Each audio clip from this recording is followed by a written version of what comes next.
It is now 6 o'clock. Thank you, Jason. We do have a quorum, so we'll begin. I wanted to let the public know that we have several meetings in line tonight. The first will be a public hearing. That will be followed by a committee of the whole meeting, and that will be followed by a special meeting of the Cunningham Town Board. So we'll get started with the public hearing. I'd like to call to order this notice or this public hearing of the Urbana City Council. Will the clerk please call the roll? Ms. Wu. Here. Mr. Sachs. Here. Ms. Hersey. Mr. Brown. Here. Mr. Roberts. Mr. Colebrook. Here. Mr. Miller. Mayor Marlin. Here. Thank you. The purpose of this public hearing is to provide an opportunity for the public to provide input and comments regarding the proposed City of Urbana and Urbana Home Consortium Annual Action Plan for fiscal year 2021-22. Notice of this public hearing was faxed or emailed to the media, emailed to various social service agencies and citizens, and placed on the City of Urbana's website on March 30th, 2021. I now declare this public hearing open. If anyone desires to express their views regarding needs and priorities for the fiscal year 2021-22 annual action plan, please raise your hand and you'll be recognized. Your written comments are also welcome, and please state your name for the record. So does anyone wish to make comments on the Urbana Home Consortium Annual Action Plan?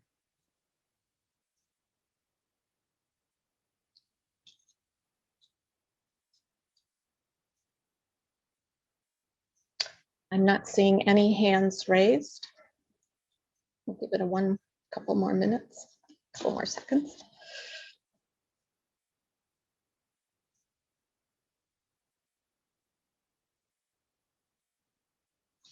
Okay, well, thank you. Seeing that there are no comments, I'll declare the public hearing closed. And with no further business before this hearing, it is adjourned. And we'll transfer immediately to Mary Alice Wu, who will chair the committee of the whole. Thank you. All right. Good evening. Would the clerk please call the roll? Ms. Wu. Here. Mr. Sachs. Here. Ms. Hersey. Mr. Brown. Here. Mr. Roberts. Mr. Colebrook. Here. Mr. Miller. Here. Mayor Marlin. Present. All right. The first item on the agenda is approval of the minutes of previous meetings for March 1st, 2021 and March 15th, 2021. Can I have a motion? Make a motion to approve those minutes. I'll second it. All right, moved by Jared and seconded by Bill Colebrook, I believe. Are there any corrections? All right. I can't see everybody, so please speak up if you have something. All right, would the clerk please call the roll? Ms. Wu. Yes. Mr. Sachs. Yes. Mr. Brown. Yes. Mr. Colebrook. Yes. Mr. Miller. Yes. All right, that motion passes. Additions to the agenda, I believe the mayor wants to add 2 proclamations to this evening's agenda. Are there any other additions? All right, Diane? Yes, thank you very much. We have 2 proclamations, and the first is for National Library Week. Whereas, Second, I think we have to approve the additions, don't we? oh, sorry. Is there any concerns about the additions to the agenda? All right. Clerk, please call the roll.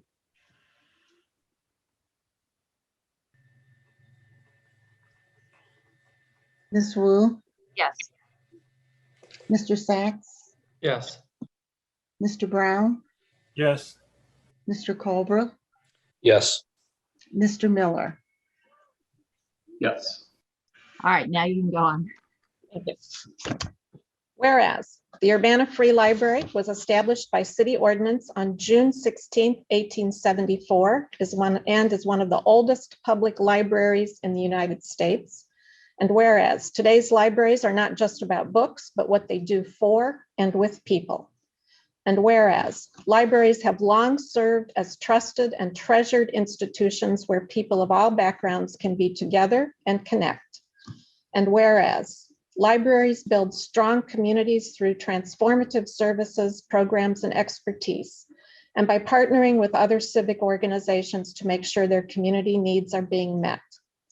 And whereas libraries, which promote civic engagement by keeping people informed and aware of community events and issues, and promote the free exchange of information and ideas for all, are cornerstones of democracy. And whereas libraries empower their communities to make informed decisions by providing free access to information. And whereas library staff play an invaluable role in supporting their communities, both in person and virtually. And whereas the Urbana Free and wonderful library has been a most endearing anchor in downtown Urbana, helping engage, strengthen, and revitalize the community, promoting literacy, providing access to a full range of resources, and is cherished by its residents today and will be for many years to come. Now, therefore, I, Diane Wolf Marlin, Mayor of the City of Urbana, do hereby proclaim April 4th through 10th, 2021 as National Library Week, and April 6th, 2021 as National Library Workers' Day in the city of Urbana, Illinois. Stop by the library tomorrow and say thank you to the wonderful staff of the Urbana Free Library. The next proclamation is in honor of National Community Development Week. Whereas the U.S. Department of Housing and Urban Development implemented the Community Development Block Grant Program in 1974, more commonly known as CDBG, for the purpose of providing local government with the financial resources to assist low and moderate income persons. And whereas the City of Urbana has utilized nonprofit and neighborhood-based organizations to address neighborhood and human needs. And whereas the CDBG program has made significant impact on our community through the creation of skill training programs, new home construction, housing rehabilitation, street and sidewalk improvements, social service programs, senior and homeless services. And whereas the City of Urbana has clearly demonstrated the capacity to administer the CDBG program to identify, prioritize, and resolve pressing local problems.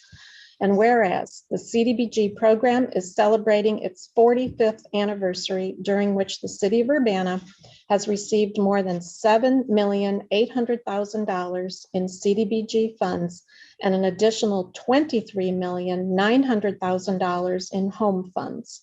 Now, therefore, I, Diane Wolf Marlin, Mayor of the City of Urbana, do hereby proclaim the week of April 5th through 9th, 2021 as National Community Development Week in the City of Urbana, and encourage all citizens to join and recognize the U.S. Department of Housing and Urban Development and the Community Development Block Grant Program.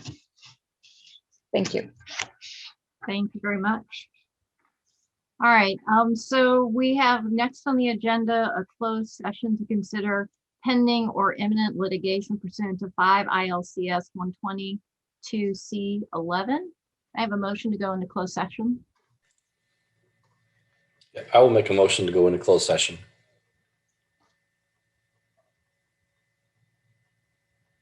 And is there a second? I'll second. All right, moved by Bill Colbrook and seconded by Bill Brown. Is there any discussion? All right, will the clerk please call the roll? Ms. Wu, Yes. Mr. Sachs, Yes. Mr. Brown, Yes. Mr. Colebrook, Yes. Mr. Miller, Yes. Mayor Marlin. Yes. All right, with that, for the public, we will be going into closed session and we'll return at the end and reopen the meeting. So we are all supposed to leave now.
Sorry about that. I think everybody's back. I'll entertain a motion to come back into open session.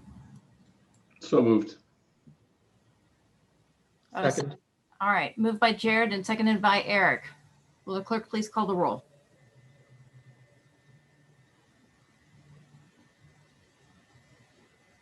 Ms. Wu, Yes. Mr. Sachs, Yes. Mr. Brown, Yes. Mr. Colebrook, Yes. Mr. Miller, Yes. Mayor Marlin.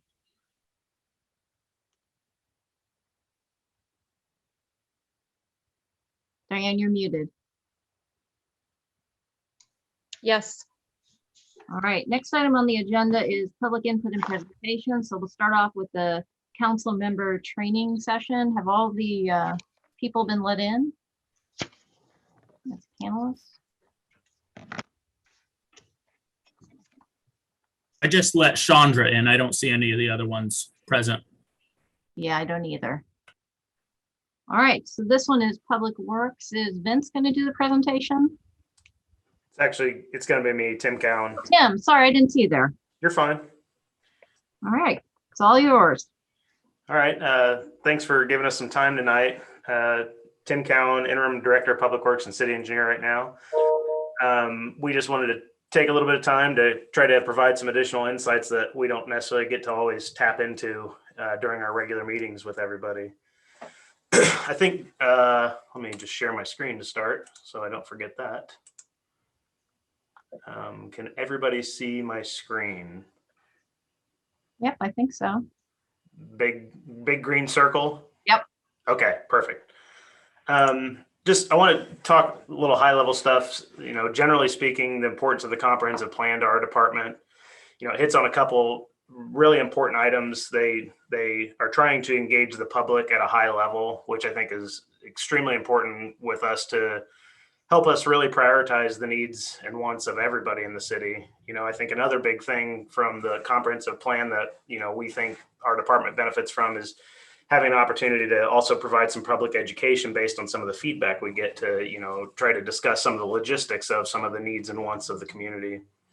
Then I think another big part of the comprehensive plan that relates to us is the sustainability aspect of it. The idea is for it to practically provide and promote sustainable growth so that we can ensure the long-term viability of the city as a whole. And we're not, making decisions that maybe don't serve long-term purposes. I think another thing just to hit on before we jump into kind of the who, what, and why stuff is some of the normal things that we're going to bring to council. We're going to bring state motor fuel tax resolutions for expenditures because they're allocated by the state, and both the council and the state have to sign off on our use of those things. Code and ordinance modifications. So if we have recommended changes to our codes or ordinance, we're going to bring those to all of you to review. Annual 5-year capital improvement plan. We do a lot of work on that, developing that based on needs and financial capabilities, fee and rate modifications, a number of different agreements, including licensing agreements, franchise agreements, intergovernmental agreements, municipal electric aggregation agreements, long-term power purchase agreements for renewable energy. We also bring things like the Equipment Services Fund, which is an interdepartmental transfer from all departments to support fleet maintenance that takes place here in Public Works. We'll also be part of budget amendments, as needed. And then again, another one kind of on the outlier is grant acceptances. So if and when we are able to obtain grants to help, close the gap on some of our funding constraints, we have to bring those to you guys to review and approve because most of those things come with conditions. I think we'll just jump into it now. Some of the background on Public Works. Funding is kind of a good place to start, just to kind of give you a scope as to everything that pours into our department. We have general fund that supports our operating costs. We've got capital replacement and improvement funds, which kind of closes the gap on some of our capital improvement projects that maybe are underfunded or have lack of dedicated funds for. We have the stormwater utility fee, just for stormwater management purposes, the local and state motor fuel taxes, which generally go towards transportation improvements, sanitary sewer benefit tax typically is going to be paying towards our sanitary sewer operations, maintenance, and capital improvements. We've got the Landscape and Recycling Center Fund, the Home Recycling Fund, Champaign Urbana Solid Waste Disposal System Fund, which is probably one that maybe is not discussed a lot, but right now we are in a partnership with Champaign and the U of I to manage the existing landfill facility that we all took part in back in the day. There are still kind of some ongoing costs, but it's not operated anymore. Motor Vehicle Parking System Fund for all of the parking throughout town to help us supervise and control that. Equipment Services Fund is, again, the fleet management for all the vehicles and equipment throughout the city. And then miscellaneous grants that pour into our department to help facilitate extra things.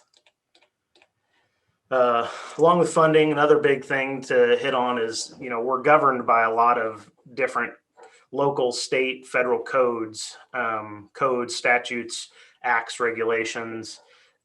So a lot of times this helps steer where our recommendations and decisions go. Our locally, like our code of ordinances, the zoning ordinances, a lot of those things are going to kind of mandate the way certain ways. It tries to get us in the ballpark for 90% of what we're doing between that and then the state statutes from IDOT, IEPA, Illinois Department of Conservation, a number of others. And then even from the federal level, there are additional things like the American with Disabilities Act, Federal Clean Water Act, and others. So a lot of these things govern our decision-making and recommendations from our department. Who we are. So Public Works as a whole is kind of split into 4 divisions, including administrative services, operations, engineering, environmental sustainability, and resilience. Our team is comprised of 62 people, 60 of which are full-time, 2 are part-time, the bulk of which are here in our operations division. And, this is a slew of people with various skills to help, really try to help facilitate decision-making here. Some of our in-house expertise include, engineers, land surveyors, construction managers, licensed electricians, certified arborists, certified mechanics, equipment operators, maintenance workers, notaries of public, and a number of other ones here that I don't want to overwhelm you with, but this will be something when we're done with this, we'll provide this and publish this so that it's something you can refer back to. If you have a question, you're like, hey, do they do that? Do they have somebody that would be a good fit to answer this question for me? Certainly refer back to this presentation. I don't want to just bore you with words either, but I do want to give you kind of a brief overview of some of the things that we do and some of our qualifications. I'd like at some point, it'd be nice, if we could act as kind of your qualified experts. So when you guys have a problem and you're trying to make a big decision on something, if something off this list is something you have a question you think we can answer, we certainly encourage you to reach out to us and ask it so that we can try to help give some background on it. In addition to the skills we have, we continue to hone those through professional development with a number of organizations. The American Public Works Association, the IPWMAN, which is the Illinois Public Works Mutual Aid Network, Illinois Public Service Institute, Illinois Society of Professional Engineers, a number of other ones. And these all provide opportunities for us to kind of idea share with other entities, other municipal entities that are kind of going through the same trials and tribulations that we have to, share good ideas and dump bad ones, to just continue to further and improve our skill sets. We also have a lot of interdepartmental cooperation just within the city between Public Works and then all of the other departments. Some of the big ones that are kind of department-wide or citywide, I'll say, the development review team is kind of like the concept level review opportunity for people to ask questions and get insights from departments on what are and are not, either codes or require variances or need additional input or require council insights and approvals. Fleet management is something that's citywide as well, facilities maintenance as well. We out of Public Works kind of maintain all of the facilities here. We've also, we work with executive and legal on the capital improvement plan and a lot of the various agreements that we we have to issue for either public use of public right-of-way space, intergovernmental agreements, other items. The clerk's office, we work with pretty commonly regarding Freedom of Information Act responses and Open Meeting Acts notifications to make sure that we're on the up and up with all of that stuff. Finance, usually we're working with them on our annual budgeting, procurement, parking enforcement, and then GATA reporting, which is Grant Accountability and Transparency Act that the state has issued in years past to kind of make up for the gap that they have on their end for providing the auditing that they used to do. It's essentially putting the accountability on our end. It's closing the gap and making the finalizations at the end of the year to say what we did and did not spend. IT, we work with them very frequently. They're currently, going under a citywide phone system overhaul, as well as time tracking reporting systems. I know they're working really hard on that stuff. They help us out with a number of other software and hardware items here in Public Works. And, they help us also kind of with our asset management system, Lucidity, and then GIS as well. Community development, we work with them pretty frequently with the permitting compliance coordination for development and construction that is kind of interrelated between both departments. We work with them on special event coordination.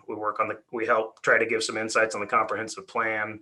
And then we kind of work share grant application management. A lot of times we may have ideas and they help us kind of steer that ship to make sure that, everything, all the T's are getting crossed and I's are getting dotted on that kind of stuff. And then police and fire, we work with them on emergency traffic control and access, as needed. We have recently taken over abandoned bike pickup to kind of help relieve them of some of those duties. And then we work with them on the capital improvements that impact their departments. We're also involved at the community level. We do a lot of community engagement. One of the big things is, we serve, Public Works staff serve on 4 different city commissions, including the Bicycle Pedestrian Advisory Commission, the Sustainability Advisory Commission, Traffic Commission, Tree Commission. We're also involved in a number of other local public organizations, including the Champaign-Urbana Urbanized Area Transportation Study, which kind of helps work with money and delegate to the needs of the region. We also work on the Intergovernmental Joint Sanitary Sewer Technical Committee to give our input as to how we think our system as a whole should be working in the region. We're on a couple different stormwater partnerships and groups. We've got some sustainability networks, climate coalition, then we're part of like community cleanup days, Arbor Day celebration, Earth Day celebration. We provide facility tours for community groups as necessary as well. So self-promoting, I'd like to give a shout out to Benny Gardner, who unexpectedly passed away this year in this picture. He was our electrical supervisor. We all miss him dearly, and he was very involved at this level, as you can see. What we do. So our 4 divisions kind of break out different tasks. Our administrative services division, they answer and filter a lot of public notifications. They respond to FOIA requests and kind of help organize those responses within our staff. And then they provide support to not just our department as a whole, but other departments of the city as needed as well. Very helpful and useful to kind of coordinate the whole shebang that is Public Works here. Our operations division, primarily they're doing a lot of the boots on the ground stuff out in the community, doing the maintenance and operating, they take care of the wastewater maintenance, stormwater maintenance, street and repair and maintenance, the public facilities upkeep, the electrical lighting and signals throughout the town, the urban forestry and landscaping. And then we also handle the fleet management for the entire city. And then we have our parking division as well that oversees and supervises the meters and works with finance to make sure enforcement is happening there. Some of the special things like snow and ice control and special events, all we can do is plan for those. We plan as best we can, and then we have to try to implement and work our plan. We can't control the weather. We certainly try as best we can. And special events, those are a number of different things. We'll just kind of walk through some of these. So like wastewater and stormwater, we provide in-house, we do a lot of cleaning and televising of sanitary sewers and storm sewers to identify, imminent threats of concern to get those repaired immediately. Our street repair and maintenance, we're doing pothole filling, spray patching, pavement patching, sidewalk sectional replacement. We're trying to address a lot of like the reactive issues. we want to identify these things so we can mitigate, major safety issues that are due to condition. Public facilities, like I said, we manage all the municipal facilities from here, oversee the janitorial contract. We last year, the year before, we had the facilities condition assessment performed that we're beginning to implement starting this year to start addressing some of our deferred capital reinvestment in our facilities themselves. Electrical lighting and traffic signals. We've got a crew that manages our street lighting, our traffic signals, all of our other electrical needs and signage to provide traffic control assistance. Our urban forestry and landscaping, we've got our crews are out doing systematic pruning, taking care of limb falls, other tree maintenance, maintaining and upgrading all of our landscaping that's throughout the city to help beautify the city. And then we got our parking division, they're repairing and maintaining the parking meters. They're bagging rental spaces. They're collecting coins from parking meters, and they're assisting with audits, to try to identify, areas of where we think we have high usage, low usage, or we should have alternate usage for parking. Fleet management and maintenance. Like I said, we maintain the fleet for the entire city of Urbana. They oversee the fueling cards for the city staff. They record vehicle service history and prepare reports basically to figure out what that interdepartmental transfer should be for each department, so we know that everybody's paying in the right amount to be able to sustain vehicle replacement when needed. Snow and ice removal, we developed a snow and ice control plan. We try to systematically employ that to, the idea is that we can try to make the most frequently used routes more accessible quicker, and then try to get to a point that every road is accessible in an emergency situation, that we can get a plow out there in front of a fire truck or police vehicle or something, even on the local roads. We just recently acquired the new snowplow trucks you'll see in the orange and blue down there. Worked on getting all those calibrated through this season, and I think they're going to be a great asset for us moving forward. Shout out to Mayor Marlin. I understand she's driving the snowplow truck that's dumping this load of salt here in our salt storage facility.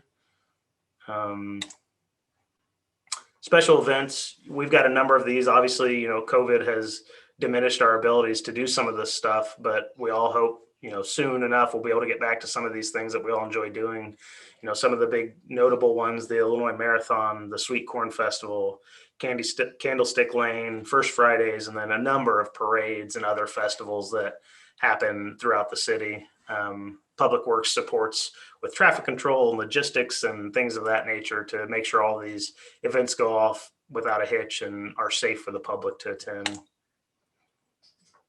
Our engineering services, we design and manage a lot of capital improvement projects, as well as recurring maintenance and rehabilitation programs, where we work hand in hand with our operations staff to maybe develop systematic plans so that we're getting more bang for our buck on our recurring maintenance and rehabilitation programs. We do construction management, a lot of environmental compliance and permitting out of this department. We do development plan review and professional land surveying, which is very helpful.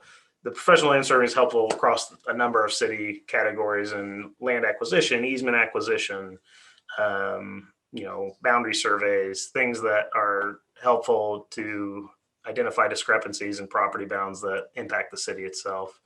And then out of the engineering division, they manage a lot of the GIS information regarding our utilities that we operate and maintain. And our fourth division, environmental sustainability and resiliency, we've got 4 divisions, subdivisions, I'll say, out of this. So recycling has been around in Urbana for much longer than it's been in a lot of other communities. We now are able to offer curbside recycling, multifamily recycling. We have a couple of different special events throughout the year to take special waste and electronics. We're good stewards to the community and the region as a whole in promoting, recycling as an alternative. Energy and climate's another big one that it started, we're kind of running it out of Urbana, but it's become more regional. I think this is across multiple counties where we're offering a system for bulk solar and bulk geothermal purchases to encourage, renewable energy uses to the public and private entities out there. We also try to get involved with education and promotion of, using these type of renewable energies. Nature and urban biodiversity, we've got natural lawn care transition program. We have native planting support, monarch and pollinator planting support. The landscape recycling center support. We promote green infrastructure, urban forestry, and community gardens. Continuity and resilience. This is a good one that we've kind of started to spearhead a little bit more in light of COVID, is trying to identify a way to make sure that the government itself the operations are continuous. So if we have natural disasters, worldwide pandemics, things like that, identifying weak points that we can address with that. We also are looking at bigger picture things like distribution of energy generation, stormwater master planning to kind of incorporate a lot of resilient features, and then supporting the comprehensive plan from that position as well. Hours of operation, standards Monday through Friday. The hours kind of vary based on summer versus winter. Landscape recycling center is the same. We do have emergency on-call after hours things for like sewer backups, debris removal, street flooding, things of that nature. I think, one of the big things to hit on here is the why the people that work here in the Public Works Department do what they do. And some of the most common reasons we got from talking to a few people were, community, problem solving, teamwork, a variety of work, sustainability, public service, making a difference. I think a lot of these probably resonate with other city staff, all of you as elected officials and, citizens that regularly participate in these public meetings and commissions. And I think, generally we're all stronger together because of things like this, having these a common denominator of the why, and that just happens to kind of be the National Public Works Week theme for the year, stronger together, which I would tend to agree, and I'd encourage all of you, this has been a lot and I don't want your eyes to glaze over if they haven't already, but, please feel free to use us, reach out to us. If you have questions, we're happy to try to, give our input and recommendations in a way that, helps you guys make your decisions, because you guys are really the decision makers for the community. That's all I got. So if you guys got any questions, feel free to ask away, or obviously reach out if and when you're available or something comes up.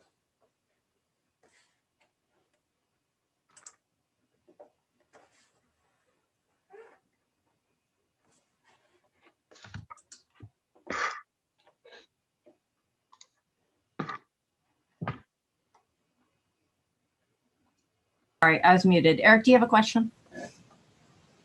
Yeah, I was wondering what they would consider the most pressing needs or problems for Public Works. I would say holistically, the biggest challenge we have is the amount of infrastructure we have to maintain and keep up. It's overwhelming when you look at it, which is why going back to comprehensive plan is important, because a lot of times cities grow in a fashion that make it harder to sustain. So by us, for example, if someone said, hey, do you guys want to annex this subdivision in with this roadway and things, looking at it and understanding that the roadway itself, transportation funds are really tied to motor fuel tax funds. And those are limited base, we're not, by taking that over, it's not necessarily providing us the finances to really operate and maintain it well. So we have to be considerate of what we're taking over. We also don't want to take it. There's a duty from us from a standpoint of, we need to support citizens as a whole, and individually. But at the same point, we don't want to necessarily take on problems that we didn't create. And we don't want to take on problems that then make us compromise the level of service to everybody else. So I think generally speaking, probably our biggest challenge is just the vastness of the public infrastructure that we have to maintain and the limited funds in which we have to do that with. I'm on hold with Middle Grounds. All right. Does anybody else have questions? Bill Brown. Yeah, thanks, Tim. I know I've used your citizens voice input form. I think now it's just called Contact Us on our website. to report stuff, and I'm amazed how fast Public Works responds. I've reported like 2 or 3 things on my way to work in the morning, and they'd be fixed on my way home, like a sign knocked down or a sidewalk that was broken and something, or a street light that wasn't working or something. So I'm really impressed with how fast you guys can respond to those kinds of things. I did want to ask a little bit about the stormwater master plan. I'm not sure if we've had an update on that. If we have, it's been at least a year. And it was something I was kind of looking forward to seeing because it's been in the planning stages for 6 years or so. So I was wondering if you could give us just a kind of a status on that and when we might see an update. Yeah, absolutely. So probably 2 or 3 months ago, we did receive what I'll call the pre-final draft from Crawford, Murphy, and Tilley, who is putting that together for us. We've begun to conduct an internal review. What we'd like to do is kind of do an internal staff review of it to hash out anything that we feel like either the consultants missed or there's some things that, objectives that we had outlined for them that it may be that they've done a phenomenal job and there's very limited of that, but we want to get through an internal review, set up a meeting with them to hash things out so that what we can then bring to you as a council is more of like this is kind of the final draft with staff collaboration and this stuff for your guys' consideration. So we're working on that. I think we've got a couple other big things that have kind of trumped that in terms of staff availability and priority to get to that internal review and then coordination with them. But I think probably it's going to make sense for us to target bringing some kind of presentation to council here in the next few months, maybe right after the fiscal year. We'll get through the capital improvement plan and the budget season. And then I think that'll be kind of a good time to start digging into that a little bit. And we'll bring the consultants in and they'll provide a formal presentation for the council with both them and our staff available to answer your guys' questions. And then, that'll kind of be another opportunity from your guys' end to kind of give your input and or checks or balances related to that. And I would envision once we get the staff input put into that, we would probably share what I would call the final draft with you guys ahead of time for review so that we don't just come with a presentation and you guys have to formulate questions on the spot. We want to get it to you ahead of time so that you can formulate questions to, be engaging at that meeting. I appreciate the compliments as well, Bill. I think our administrative services and other divisions try real hard to, get to the citizens' voices as quickly as we can. Yeah, and just to follow up on your development review process, I know sometimes when we've had plan unit developments come before us, people will say, well, it's going to impact the stormwater. There's not enough sewer capacity. It's going to be too much traffic. So whenever there's like a plan unit development or development review process, do you guys have a checklist? Are you on like a routing system where it will definitely come to you and you have a checklist? You check those sort of things because sometimes it's mentioned in the memos and sometimes it's not. Yeah. So, and I'm just getting up to speed a little bit more on that end of it, but yes, we do have a plan development review checklist. Where that falls in line with the PUD, I'm not exactly sure. Usually when we get involved from a public works standpoint is if it's at like a conceptual level, we're talking about it at our development review team meetings. If they've issued a formal submittal for construction, usually that's when we get involved and we're checking things like compliance with our stormwater ordinance, compliance with our subdivision development codes and things of that nature. Okay. And if someone knows better than me, feel free to speak up. But my understanding is like in regards to like a PUD, we're probably not getting involved in major review efforts until it gets to, they're issuing it for construction. And if getting a little into the or too detailed, but say something like that was to be approved and then the sewers weren't big enough to handle it, would we just have to make them big enough?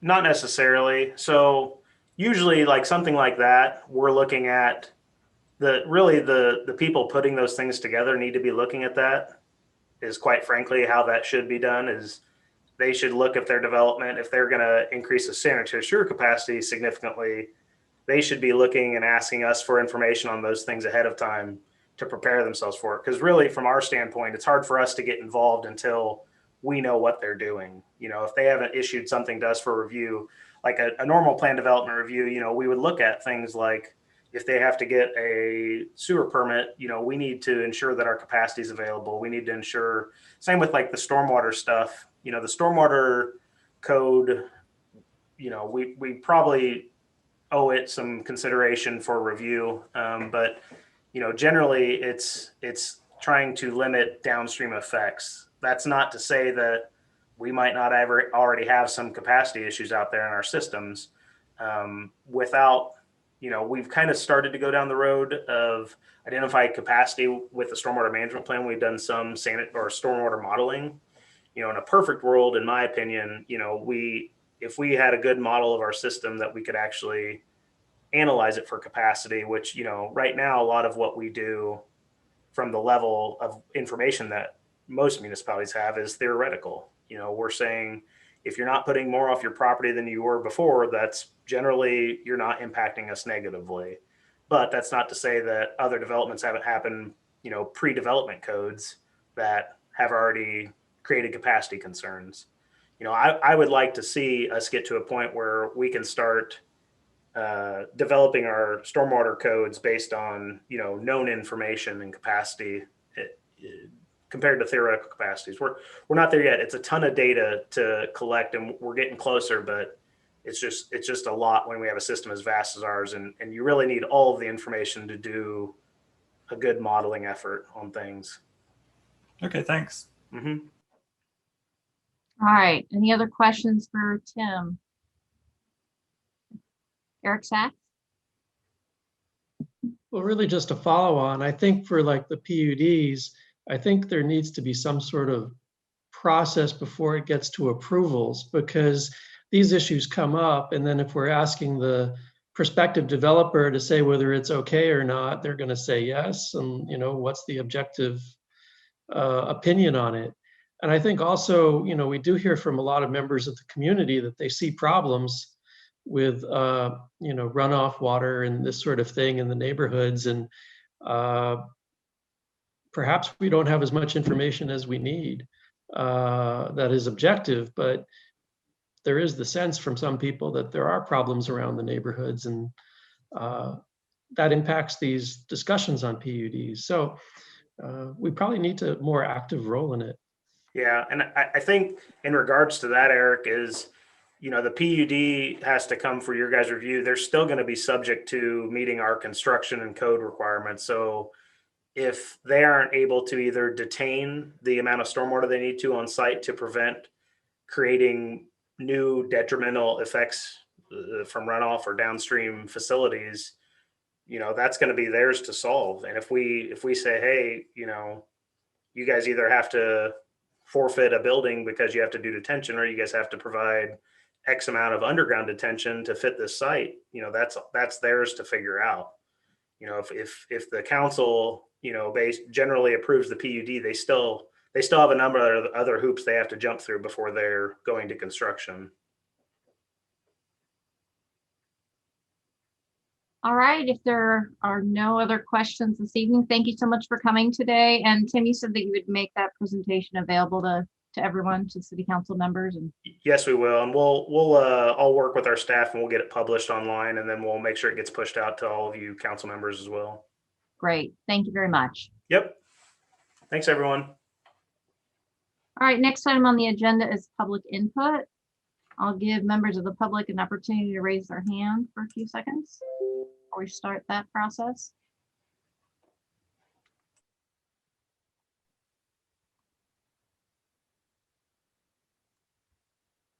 All right, so we have Alan Max Axelrod. Can you please state your city of residence? Yes, Alan Max Axelrod, City of Urbana. Can you hear me, and can you put the clock up, please? We can hear you, and they are getting ready to put the clock up. Thank you so much. So my name is Alan Max Axelrod. I'm a resident of Urbana. I'm the campaign lead of No Ameren Shutoffs, a $0 all-volunteer grassroots coalition of 51 member organizations and counting, spanning the state of Illinois, north and south, east and west. We've won 4 statewide moratoria on utility shutoffs. I'm here today to speak in support of Resolution 2021-04-17R. Forgive me, I missed the dashes. But before I get into more details, I want to say this past Thursday, we had 17 speakers at the Illinois Commerce Commission. And the week before that, we had 14 speakers at the Illinois Commerce Commission. You're only allowed 1 speaker per organization there. I didn't ask anybody to show up here today. So if they're here because they just care about this issue. They are not here because I asked them. I want to provide what this council has expressed is their optimal conditions for consideration, not under duress of the policy set before you. Last time that a similar resolution came before this body, you unanimously approved it. You also, on November 13th, were signatories to an open letter. Specifically, those named were Bill Brown, Jared Miller, Sharice Hersey, Dennis Roberts, Julie Lout, Diane Marlin. Additional signatories to that, of course, were Julie Pride and also State Representative Carol Ammons, State Senator Scott Bennett, both of whom are now sponsors of HB 2877, the bill to provide direct payments to housing providers and utility providers to relieve rent and utility debt. It does remove a step from the process and helps a lot of people get that money. And for those who do not want direct payments, they have the right to refuse, and there is then an application process for dispersing those funds. So this is a really important resolution because it ties on both the fact that this is still a pandemic safety risk, that this legislation will help one side of the equation. Yes, we have money, but the problem is getting that money into people's hands. Fiscal year 2019, there were 236,000 recipients of the LIHEAP program, households receiving it. 2020, the latest information, fiscal year 2020, which includes now, the latest information is over 160,000. That's over 70,000 less households, despite the increased need and despite the elongated application window of 2 months. And just to remind us how important this is, not from just an activist's words, but from other words of the community, this is Julie Pride on Carol Ammons' radio show from last year. I'm really concerned we have to keep people housed because we know that if utilities are shut off, often that means a family is going to temporarily move in with another family. And during a time of COVID, that is not something we want.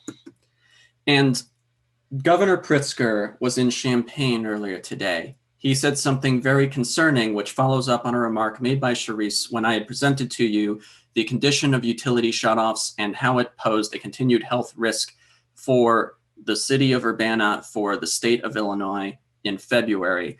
Governor Pritzker had this to say when he was asked about the pandemic. I am hopeful that with the rising number of vaccinations, we're averaging over 100,000 a day. The increasing number of people who are fully vaccinated at the same time that we're dealing with this surge, I'm hoping that we can sort of overcome the surge for the very first time ever. There are no additional supports unless if we have a body that advocates for them. Have a good night.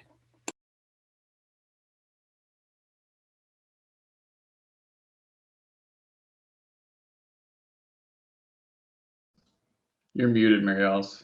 Thank you. The next person we have up is Tracy Chong. Can you please state your city of residence? Hi, I'm Tracy Chong from Urbana. I'm going to comment tonight on the Illinois Public Access Councilor's determination that City Council has violated the Illinois Open Meetings Act. First, what have we learned from the whole OMA incident where Mayor Marlin started muting speakers based on her new public input rules and then proposed the changes to the ordinance, which was then approved by council? Former City Attorney James Simon provided justification for the new rules restricting public speech with a handful of Illinois Attorney General opinions and court cases.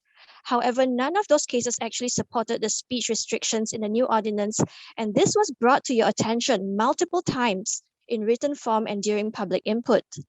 However, Mayor Marlin and Council, with the exception of Councilmember Jared Miller, chose to ignore this unethical and sloppy advice from James Simon.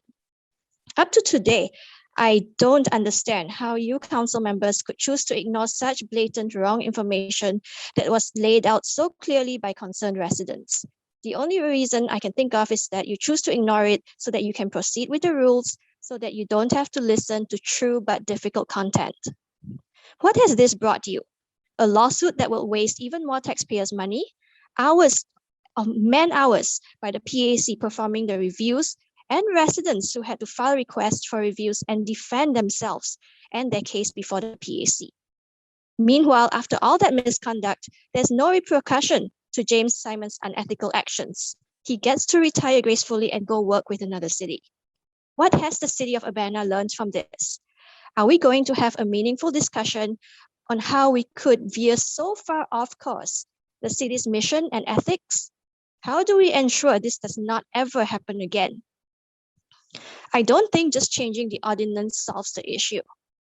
Urbana's new attorney, James Wessner, was just appointed by Mayor Marlin, and his hands are not clean in this case. In defending the city's misconduct, he accused a resident of having a long history of abusive, harassing, and defamatory comments, which was refuted by PAC. So just a heads up, this is the attitude your new city attorney has. Also, you have City Administrator Carol Mitten insisting that the intent of the ordinance change was to focus on the manner of speech, not to restrict content. It is so obvious this was not the case, not then and not now. Even more disturbing was that after the PAC determined that council had violated OMA, Carol Mitten initially published an unredacted copy of the PAC opinion with the complainant's home address and email for everyone to see. How hypocritical is this? When you guys, the city attorney, have been so strict about redacting personal information when providing for your documents. This really looks like retaliation and a warning against anyone who dares ask the PAC for a review or questions the city's actions. I think this is a frightening road to go down, and I hope that each of you actually speaks up, let us know, and address all these issues that I brought up tonight. Thank you.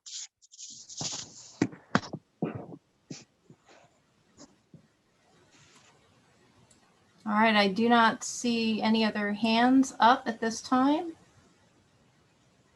Ah, one hand just popped up. Sarah Nixon. Hello, City Council. This is Sarah Nixon, and I would just very briefly like to express my endorsement of Tracy Chong's comments just now. I think it is highly troubling that the city has published the personal information, identifying information, and home address information of the complainant. The person who complained about the OMA violations, whether or not you are required or not under the law to redact under FOIA and not redact when you upload documents to your, to the city website is beside the point. I think the issue is one of principle and to echo Ms. Chong, of just basic respect for the people of Urbana and for those very few who volunteer their time and willingly take on the role of watchdog. And I'd like to remind you all that these watchdogs, and I may perhaps be among, maybe you might count me as one as well, we represent a very substantial number of other people who, for one reason or another, are not able to engage systematically with the city council and city administration process, and or not able to attend public meetings, and or not able, for whatever reason, to offer public comment We are not a fringe element. We do represent a very substantial minority, if not majority, of Urbana residents who simply want to see good government, sensible government, and government that is respectful of its constituents. Thank you. And I saw another hand come up when Sarah's hand came up. Grace Wilkin. Can you please state your city of residence? I should have asked that of Sarah. Hello, can you hear me? Yes. Thank you. My name is Grace Wilkin. I'm a resident in Urbana, Ward 6. And I just wanted to chime in briefly tonight and echo some of the previous speakers. And just a reminder that, the city organizational power structure, that the people of Urbana are supposedly at this top of the power structure that everyone else employed or serving the city is seeking to serve. So please keep that in mind when listening to public comment. And also when considering the public input rules on the agenda tonight, remember that the public input is valuable and essential, and I don't think you can adequately serve the people of Urbana without giving them an adequate platform to express their concerns, ideas, needs, or whatever else it might be that they would like to share. I also wanted to speak in support of the last resolution tonight, item 11, on utility disconnection moratorium, and acknowledging that utility shutoffs in the pandemic are a public safety risk. And that's all for tonight. Thank you. Thank you. All right, Emily Close, can you please state your city or residence? Yes, good evening, Mayor Marlin and Council. My name is Emily Close. I live in Champaign. Tonight, I'm addressing agenda item number 10. On October 12, 2020, fewer than 6 months ago, the Urbana City Council voted to place restrictions on the speech of citizens who wished to verbally address the council in real time via Zoom or telephone call. That night, the council approved ordinance number 2020-09-049, which added section 2-5 to the city code. Almost immediately after this ordinance was passed, the mayor and some council members began aggressively monitoring and restricting the sometimes pointed, sometimes emotional, often critical speech of citizens who were attempting to participate in the democratic process. Free speech and open dialogue can be and often are messy and uncomfortable, council members. It's often critical of government policies and government officials, whether they're elected, hired, or volunteer, because in fact, you hold the keys to the kingdom. You have the power and the authority. And yes, it is our job as citizens to hold your feet to the fire. It's called accountability. Tonight, in a half-page memo, the city administrator is advising you to walk back your bureaucratic actions of October 12th, because in a non-binding opinion, the Illinois Public Access Counselor took you to the woodshed for an ordinance that places content-based restrictions on members of the public who seek to address the government. In other words, you violated the First Amendment. Going forward, perhaps instead of making a moderate cosmetic change to an ordinance that will continue to use so-called decorum and respect for the process as excuses to censor and control public speech, what if you repealed section 2-5 in its entirety? What if you started from scratch and built something less restrictive and less vindictive? Something that is accommodating to the viewpoints of others. Something that demonstrates an understanding of the public's right to speak and be heard. The people of Urbana are the ones at the top of the governing pyramid, after all. Mayor Marlin, council members, and especially City Administrator Carol Mitten, find your better angels. Because if you're in service to your fragile feelings, or your easily bruised egos, or your vindictive need to retaliate against citizens who challenge your actions or the wisdom of your policies, you are clearly in the wrong line of work. Have a good evening. All right, thank you. I do not see any other hands raised this time. All right, so we will move on to the next item on our agenda. I have to place somewhere else.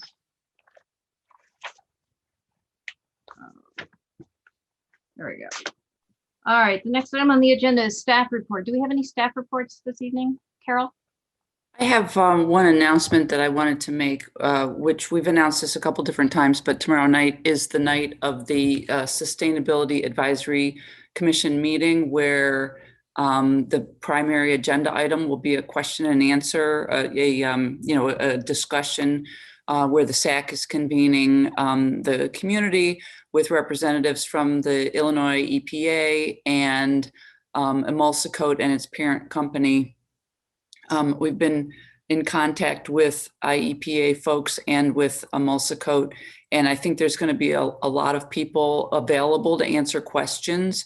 So I just encourage people, it's going to be on Zoom tomorrow night at 7 p.m. There are documents that are included on the SAC website that with the meeting notification. So everything we've collected up to this point. And I would just encourage anybody who's interested to check out that information and attend tomorrow night. All right, thank you.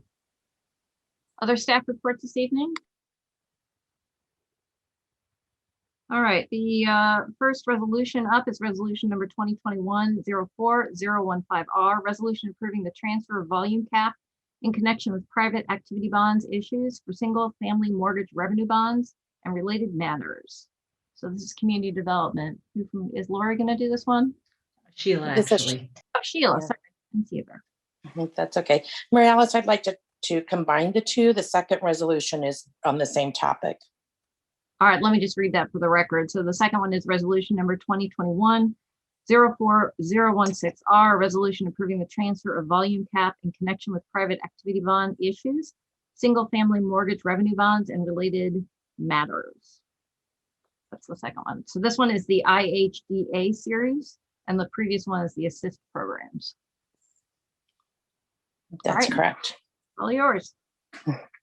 So a private activity bond is a tax-exempt bond issued by local or state government for financing projects owned or operated by a private user.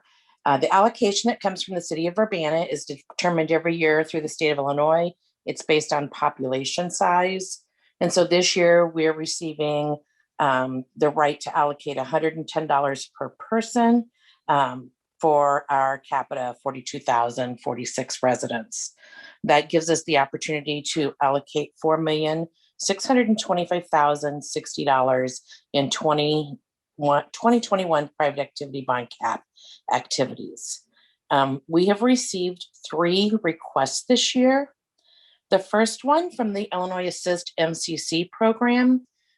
This is one that we've allocated the bonds to over several years. And in your packet, I included a map to show the location of down payment assistance given to Urbana residents. The funding from MCC can either be used as down payment or it can offset the closing cost for a qualified purchase. The Illinois Housing Development Authority had put in a request to receive the bonds as well, and they would use them for the purpose of developing, constructing, acquiring, or improving affordable housing within the state of Illinois. And as you can remember, IDA has also assisted with projects such as Aspen Court, although that didn't have city involvement, but they did invest there. They've invested at Crystal Lake as well as at Highland Green. And then the third request that we got was from the Eastern Illinois Economic Development Authority. They have done a couple of affordable housing projects in the central Illinois area. The first one was done in Mattoon, and the second one, they assisted with a housing authority project in the city of Champaign.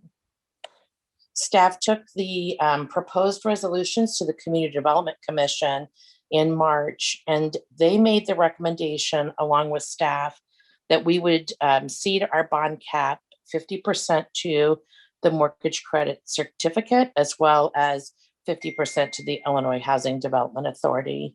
And the reason is that both of those agencies have invested in the city of Urbana. So council will help this evening by either forwarding the resolutions to cede the activity bond cap to Assist, IDA, EIDEA, or you can split the money up however you like. There is no fiscal impact on the city, as these are just a bond cap that we concede authority to for others. If we don't make a recommendation, our bonding authority will go to the state of Illinois, and then after June 1st, they will allocate it to other projects throughout the state of Illinois. All right, questions for Sheila?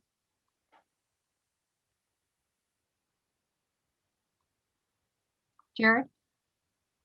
Didn't have a question, but I was going to make a motion. All right.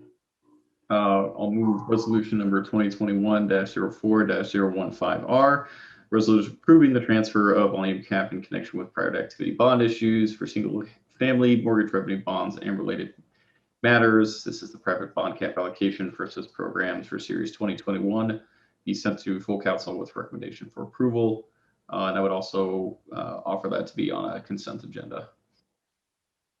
I'll second it. All right, moved by Jared and seconded by Bill. Is there any discussion? Dennis? Yeah, it's always a very good thing for us if we're not using the monies that are available to us to share those with people and projects that have a great use for them. So rather than have them dispersed back to the state, it's always really good to partner with other organizations. And so I support this, which will allow 2 different organizations to use the funding and improve housing in the community. That's all. Other council members? Sheila, I did have a point of clarification. These funds are not available to the city to use for our own building projects. That was always my understanding of these projects. Is that correct? That's correct. It's not funds. It's the authority for them to buy bonds to be able to do private development. So Crystal View used the bonding authority. IDA did to help build Crystal View. And I don't understand all of the IRS implications, but it is not cash that comes to the city. Okay, thank you. All right, if there's no other discussion, will the clerk please call the roll? Ms. Wu, Yes. Mr. Sachs, Yes. Mr. Brown, Yes. Mr. Roberts, Yes. Mr. Colebrook, Yes. Mr. Miller. Yes. All right, that moves on to the consent agenda at the next city council meeting. Do I have a motion for the second resolution? Yeah, I'll go ahead and do that. All right, go for it. Resolution number 2021-04-016R. I move that this resolution, which is the same one, but for the IHDA for private bond cap, be sent to full council with recommendation for approval and to be on the consent agenda. I will second. All right, moved by Jared and seconded by Bill Colebrook. Any discussion? Will the clerk please call the roll? Ms. Wu, Yes. Mr. Sachs, Yes. Mr. Brown, Yes. Mr. Roberts, Yes. Mr. Colebrook, Yes. Mr. Miller. Yes. All right, that moves forward as well. Thank you very much, Sheila. All right, the next one is ordinance number 2021-04-013, an ordinance approving a special use permit for 121 Goose Alley, plan case number 2416 SU 21 Norman Baxley, Montessori School of Champaign-Urbana. I'm going to assume Marcus is giving a presentation on that. Yes, I am. Thank you very much, Council. I am going to close my audio to make myself a little more stable and share my screen. Can you all see that? Okay. Yep, we can see it. Okay. Thank you. Montessori School of Champaign-Urbana, represented by Monica Huang, who is here tonight as head of school, requests a special use permit to operate a school at 121 Goose Alley in the B4 Central Business Zoning District. This property is owned by Baxley Media, represented by Norman Baxley, who is also here tonight, who applied for and supports the request. At its March 18th meeting, The Plan Commission voted unanimously to forward the City Council with a recommendation to approve the request with conditions, and staff concurs with this recommendation. Montessori School of Champaign-Urbana is owned by the Montessori Society of Champaign-Urbana, which is a not-for-profit corporation comprised of the parents of the children enrolled in the school. After many years of small and sometimes multiple sites, the society purchased the school's current location off Burwash Avenue in Savoy.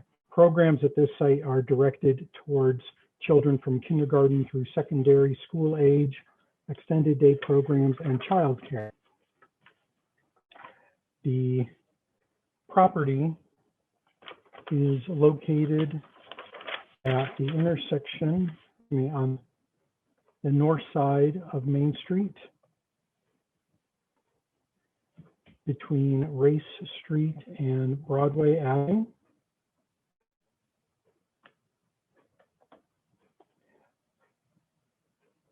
And the site of the proposed school is the north half of the property, commonly known as 121 Goose Alley. The site has been vacant for 2 years. It's approximately 3,300 square feet spread across 1- and 2-story portions of this historic landmark. There is a dedicated entrance on the north side of the building and a shared entrance on the east side, which opens to Crane, a pedestrian-only walkway between Main and Water Streets. Nearby uses include food sales and services, professional services, retail trade, and recreation. The zoning for the site and everything surrounding it is B for Central Business District. The future land use designation for this same area from the 2005 Comprehensive Plan is for Central Business Uses.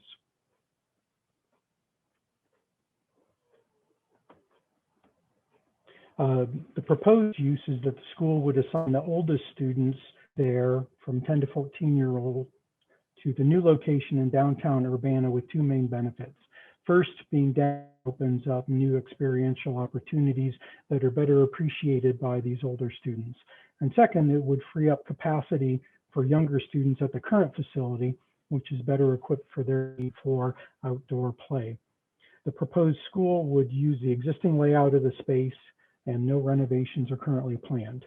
The current open floor plan layout is well suited for the Montessori style of education. There are bathrooms, a kitchen, and dining area, and the school is planning to sign a 3-year lease with the applicant owner. Staff received 1 comment to the required mailing to nearby landowners or signs posted on the property. Staff informed this caller that though state law requires 100 feet between any existing school and a new video gaming terminal license, a school can choose to move next to an existing gaming terminal gaming hall. New gaming hall licenses would not be able to be issued near the proposed school because existing gaming terminals downtown are already excluding the addition of any new gaming halls. City also proactively emailed downtown merchants, including liquor licensees, to inform them of the proposed school and solicit comments.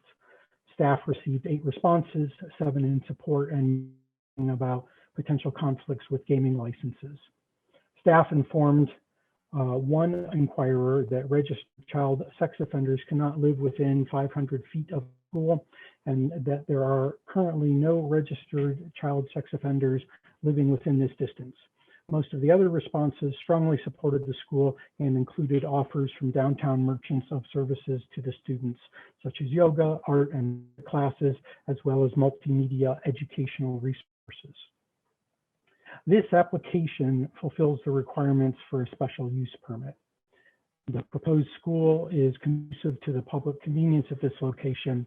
The school has stated that this location provides students and their families the opportunity to practice sustainability by taking on the responsibility to get themselves to school due to its location and proximity to transit, restaurants, city activities and experiences, as well as places for hands-on learning. Having 7 bus stops within a 2-block radius encourages families and students to take public transportation to school. bicycling is feasible as there are dedicated bicycle lanes on Main Street, Broadway Avenue, and Race Street.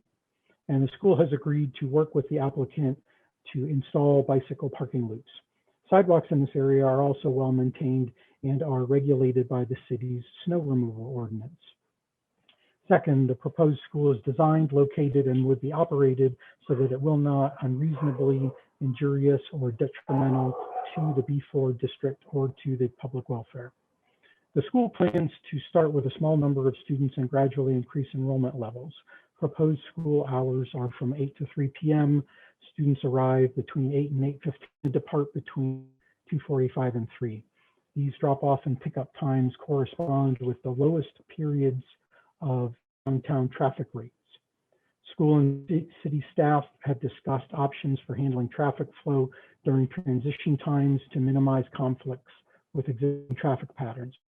City staff also researched how the introduction of a use protected from adult uses such as liquor, cannabis, video gaming, and registered sex offenders might affect activities in downtown Urbana's central business district.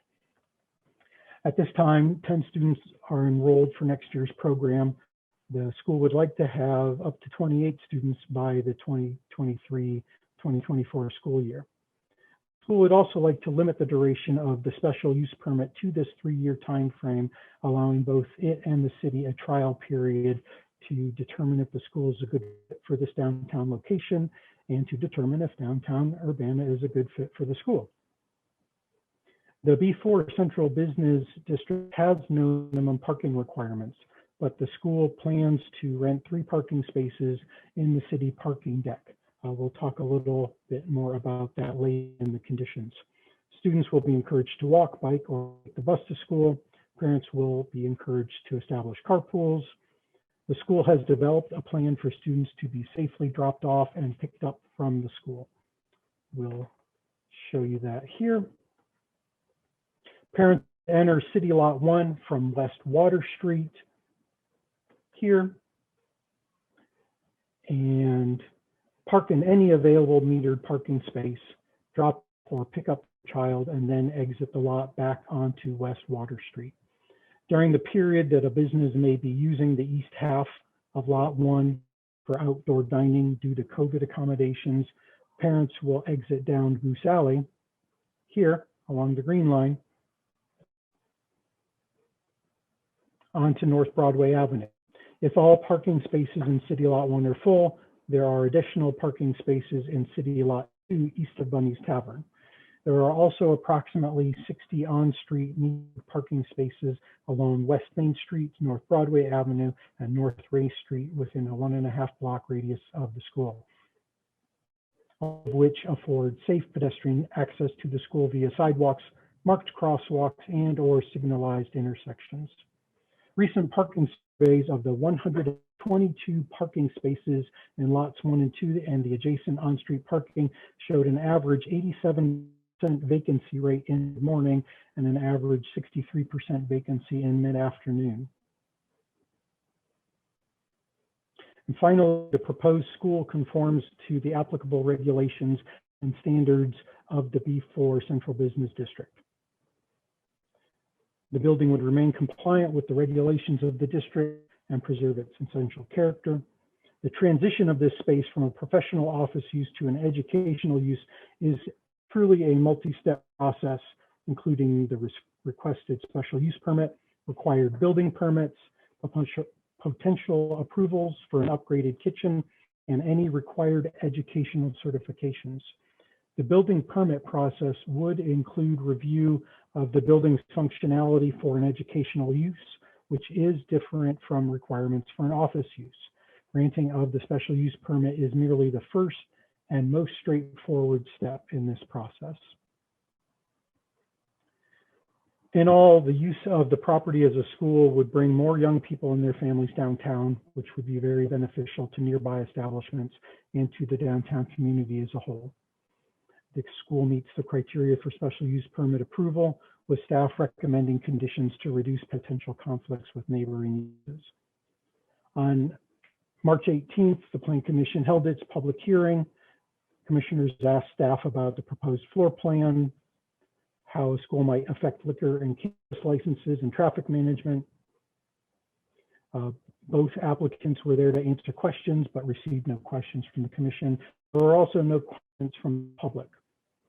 Commissioners had several comments regarding the building's suitability for an educational use and did not recommend a condition to require the applicant to adhere to the plan they had submitted.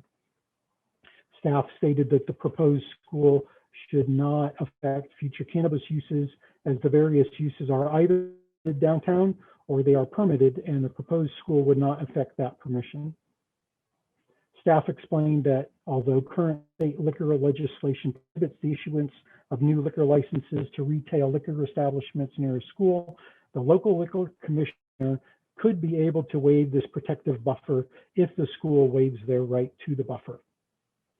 The head of school was notified that such a waiver would be required for the special use permit and has been talking to the board about signing such a waiver. Planning staff said that they would work with public works staff to research solutions that would comply with applicable traffic control regulations. And then following the discussion, Plan Commission unanimously voted to forward the case to City Council with a recommendation to approve the request with 6 conditions.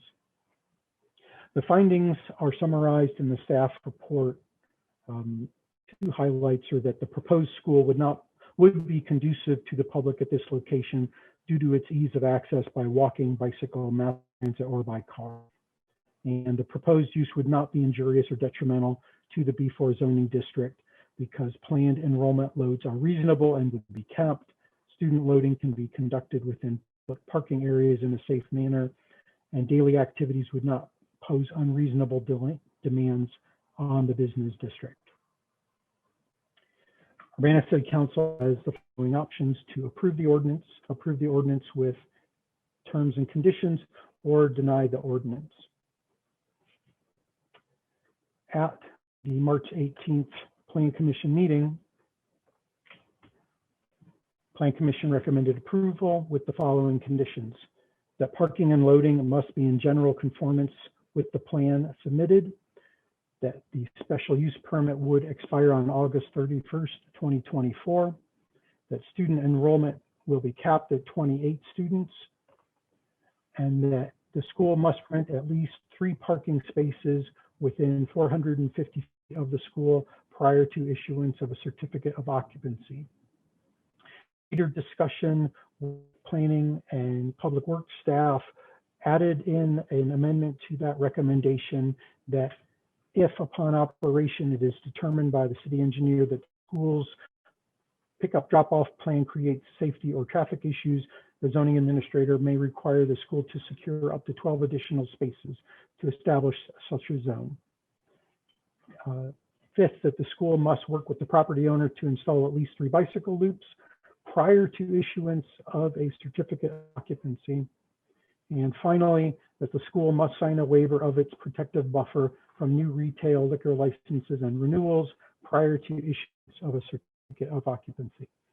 And again, additional discussion between planning and public works staff amended that loading zone condition to say that they should start with 11 parking spaces, 3 for staff in the parking garage and 8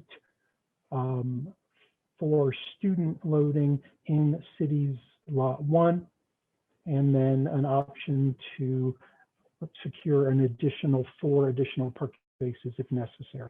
So these are just 2 flavors of this recommendation that City Council can consider. That is the staff report. Again, the head of school, Monica Huang, and the property owner, Norman Baxley, are here to answer questions. Thank you. Thank you. Questions for Marcus?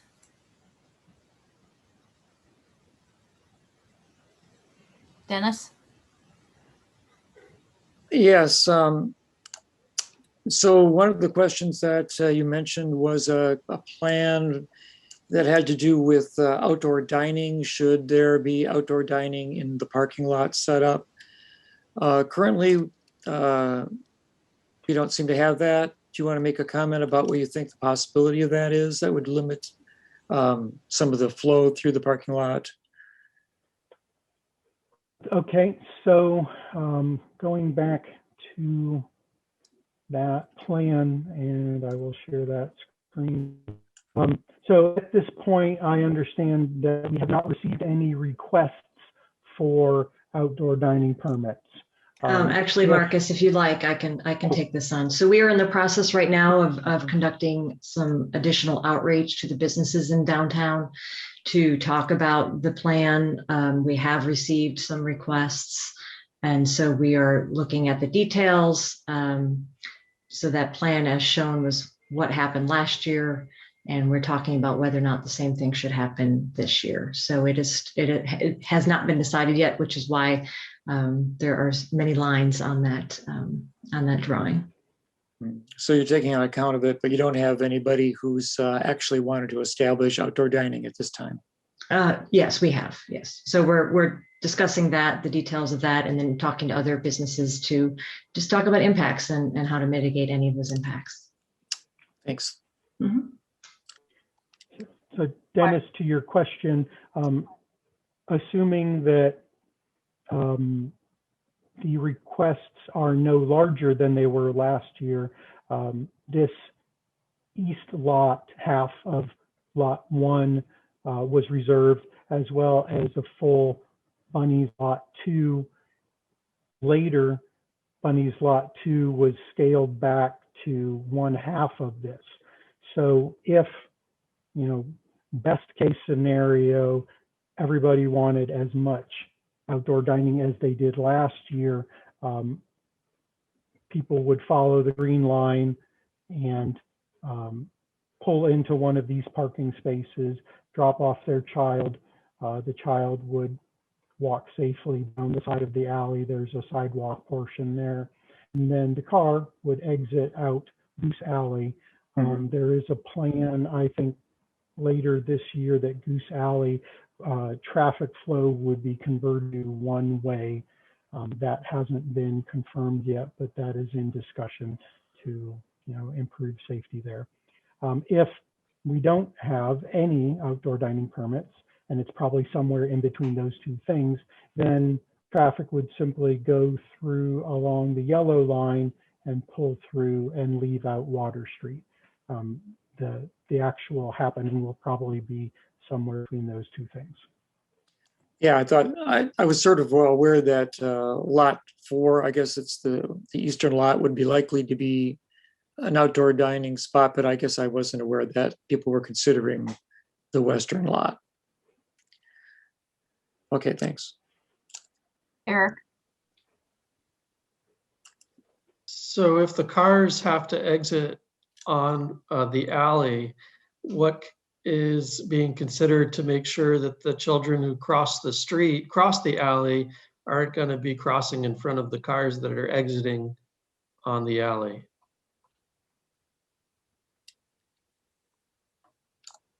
Well, there's the children who are 10 to 14 years old would be expected to,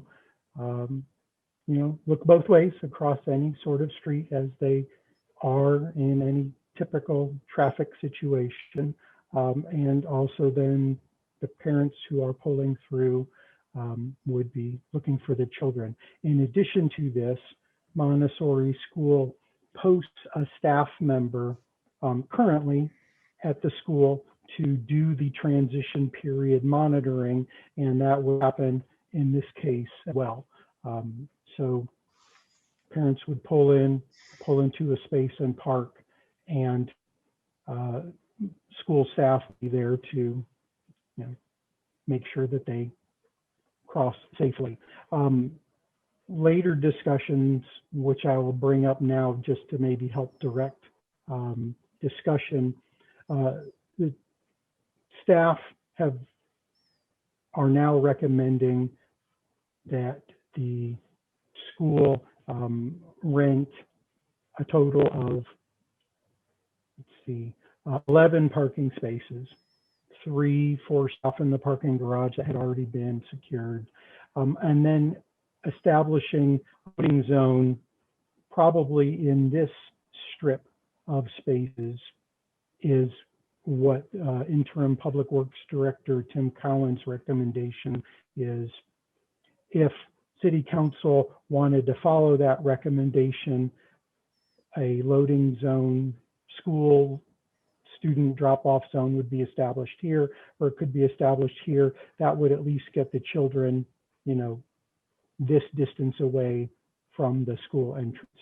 Again, I want to point out that I did probably 4 parking surveys in the mid-morning at drop-off time, at the pickup time, and the parking lot was often maybe had 1 or 2 cars in it.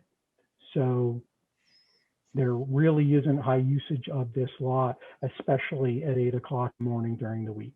At 2:45 in the afternoon, there might have been 3 to 5 cars in this lot. So it's not like this is Main Street or, next to Leal School where there's a lot of traffic going by as students are transitioning. Jared.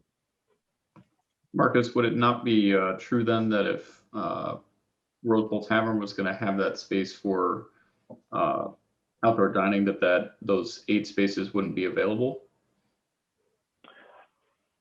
I think this would become part of the discussion if City Council, wanted there to be a loading zone, then perhaps the outdoor dining might need modified.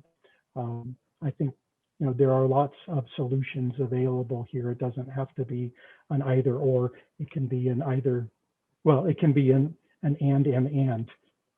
And we may want to keep in mind, I'm sorry, we may want to keep in mind some flexibility for location, just so that we do have the ability to be responsive to not only outdoor dining requests, but other things like special events, or although unlikely, it is possible someone may come in and wish to redevelop here within the 3-year term. So we may want to consider flexibility on where that is located in order for it to be safe and convenient, but also to allow other uses. Yes, and again, this was one recommendation by the Interim Public Works Director.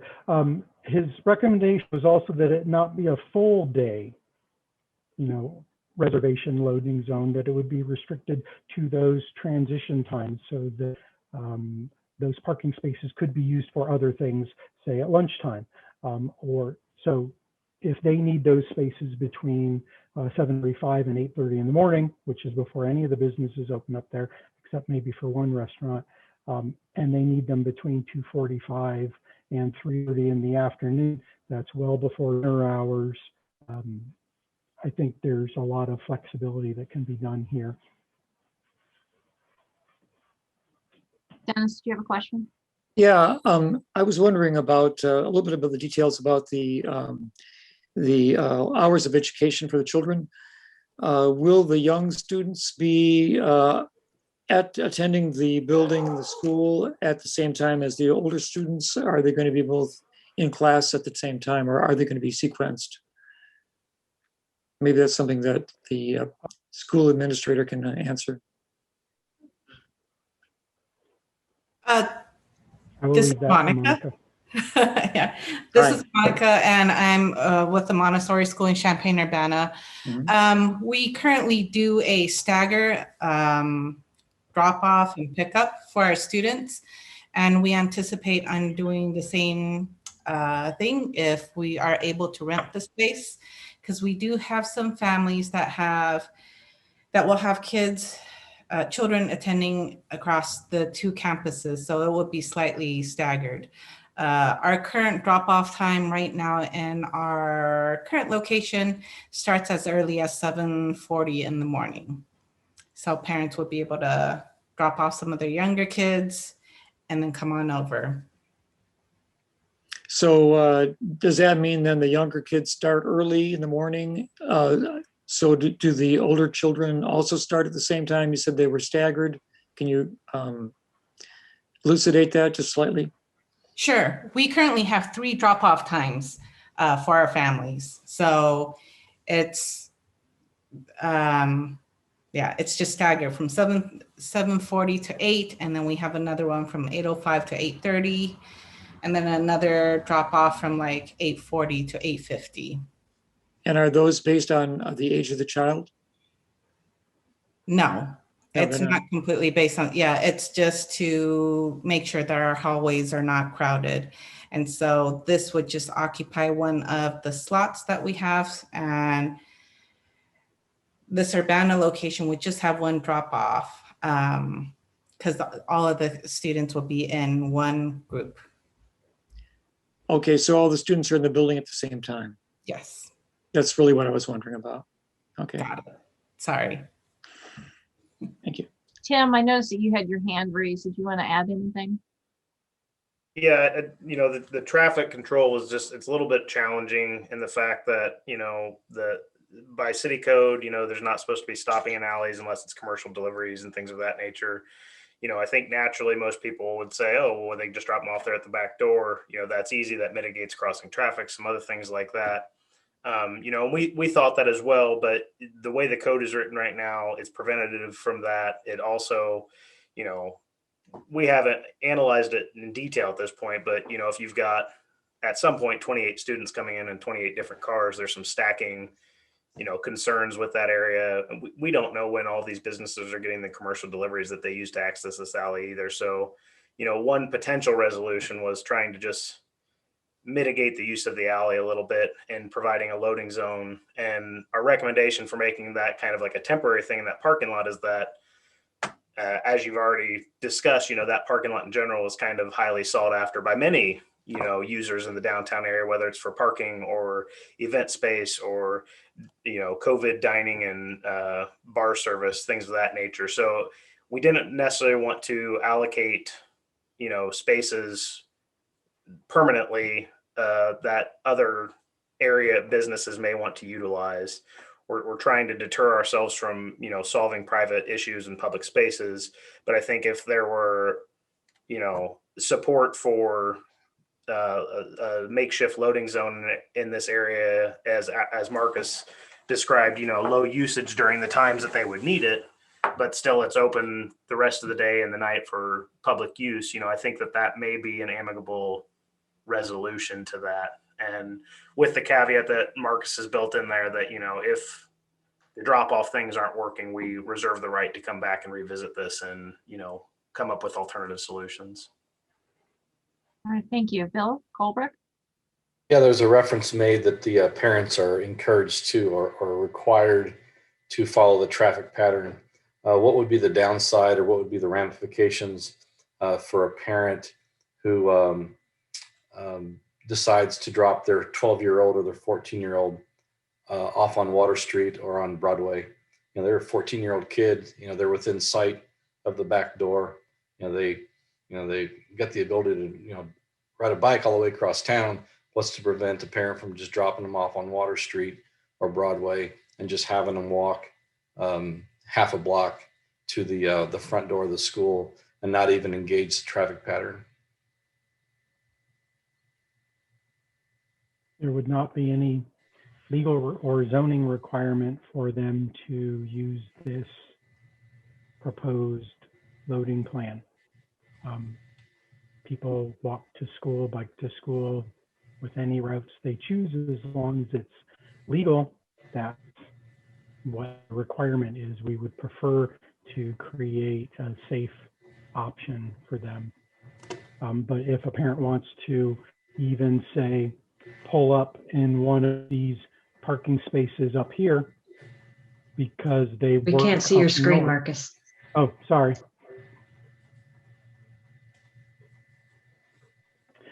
If one of the parents, say, works up on North Broadway and they decide to pull into a parking space up here, and the child gets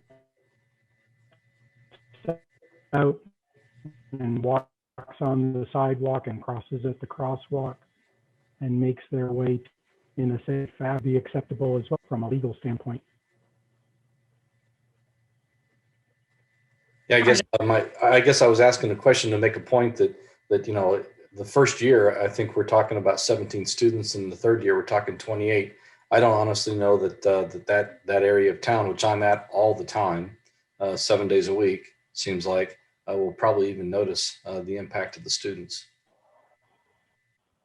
Yeah, and I think from a public works standpoint, the point you make, Bill, is if it's not causing an issue and it's done legally, it's not an issue. But I think the point in providing the recommendation for requirements of this interim loading zone as needed is if there are issues, we've got something in place already to enforce them to say, hey, you've got people doing this and it's a problem. This is what, we agreed to in the special use permit.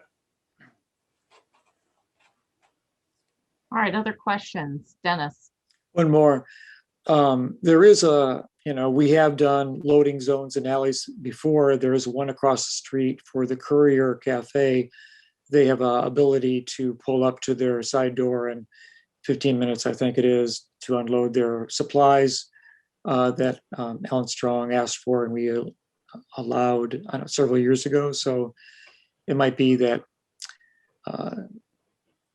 stopping in the alley may not be quite the same thing as unloading grocery supplies to a restaurant, but there should be no problem really establishing a loading zone, certainly in a parking lot. All right, if there are no more questions, I'd entertain a motion. Yeah, I guess I could make that. I support this. I have friends who run a Montessori school in Lisle, and it's a great educational experience, offers a really creative way of interacting. And I think the space is a useful good use for a school. We'll just find out and see how that works out. So I'd like to recommend passage of sending for approval to City Council ordinance number 2021-04-013, an ordinance approving a special use permit at 121 Goose Alley. This comes from planning case 2416-SU-21. And this is for a Montessori school of Champaign County to be located at that location. And this is for approval to City Council. I'll second it. All right, moved by Dennis and seconded by Bill Colebrook. Is there any further discussion? Jared? Probably need to list out the recommendations in the motion that go along with it. Yeah, that should be added. The recommendations about the traffic circle, the traffic flow, and et cetera.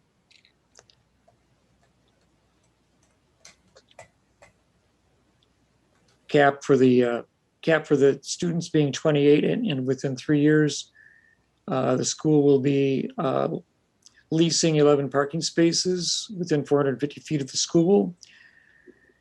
Prior to the certificate of occupancy, the school must work properly to install 3 bicycle loops and also sign a waiver for a protective buffer in case there's a retail liquor license and a renewable liquor license, existing liquor license prior to the issuance of the certificate of occupancy. And I still second it. All right. Bill Brown? Okay, so the ordinance we have doesn't say it's requiring 11 parking spaces, it says 3. You're saying that you want to make it require 11? I believe that was the recommendation from Public Works and from Community Development, but you can correct me if I'm wrong. I'm just saying the ordinance we have. Right. Says, Now, I guess my understanding from Dennis's motion was that it would include these additional items, so we would have to change the 3 to 11. But Diane, did you want to say something?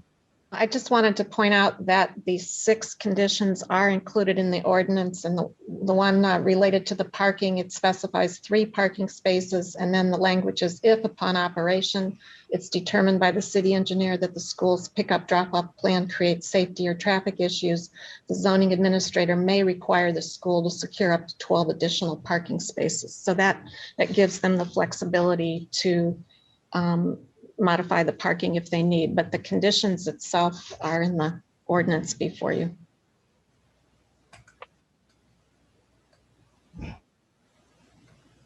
All right, so I'm just trying to figure out, because at least what Marcus has put up here, it says must. The school must rent at least 3 parking spaces within, right?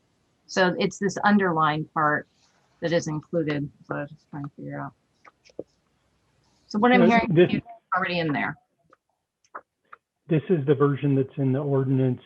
And it was later discussion with Public Works that determined that they thought it was a good idea to require that student loading zone in the back. If City Council doesn't feel that that loading zone is necessary at the outset, they could approve this initial version that then does give the Public Works Director and the zoning administrator the ability to establish that loading zone later. If you want to do the loading zone now, I can certainly change the ordinance to show this amended version that says you have to rent 11 right now, and we can add 4 later if necessary. I'm sorry for the confusion. So since I was the person who initiated this, it seems to me that there are, that you've already established that there are a lot of empty spaces in the morning in the parking lot as it is. There should be enough probably for the smaller number of students who are going to be using it at least the first year to find a way to unload. And I think that if we find that there's a lot of additional issues that are rising up, then we can come back to this and establish a loading zone and talk to the school administrator to determine what they would feel comfortable doing. They haven't responded about requiring to lease more spaces, but I know that there would be a cost to that to them that would be perhaps not very convenient for such a small school to survive financially. So I think we ought to just stick with the 3 spaces that are required in the initial written up of ordinance. All right, Bill Colbrook, are you okay with that? Yes, I am. All right, so it is the motion on the floor right now is as is written currently in the ordinance. Is there any further discussion? Eric Sachs? How do people feel about putting this on the consent agenda?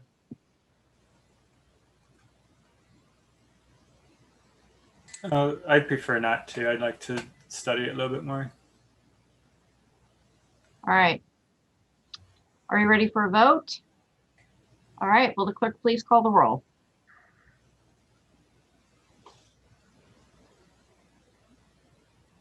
Ms. Wu, Yes. Mr. Sachs, Yes. Mr. Brown, Yes. Mr. Roberts, Yes. Mr. Colebrook, Yes. Mr. Miller.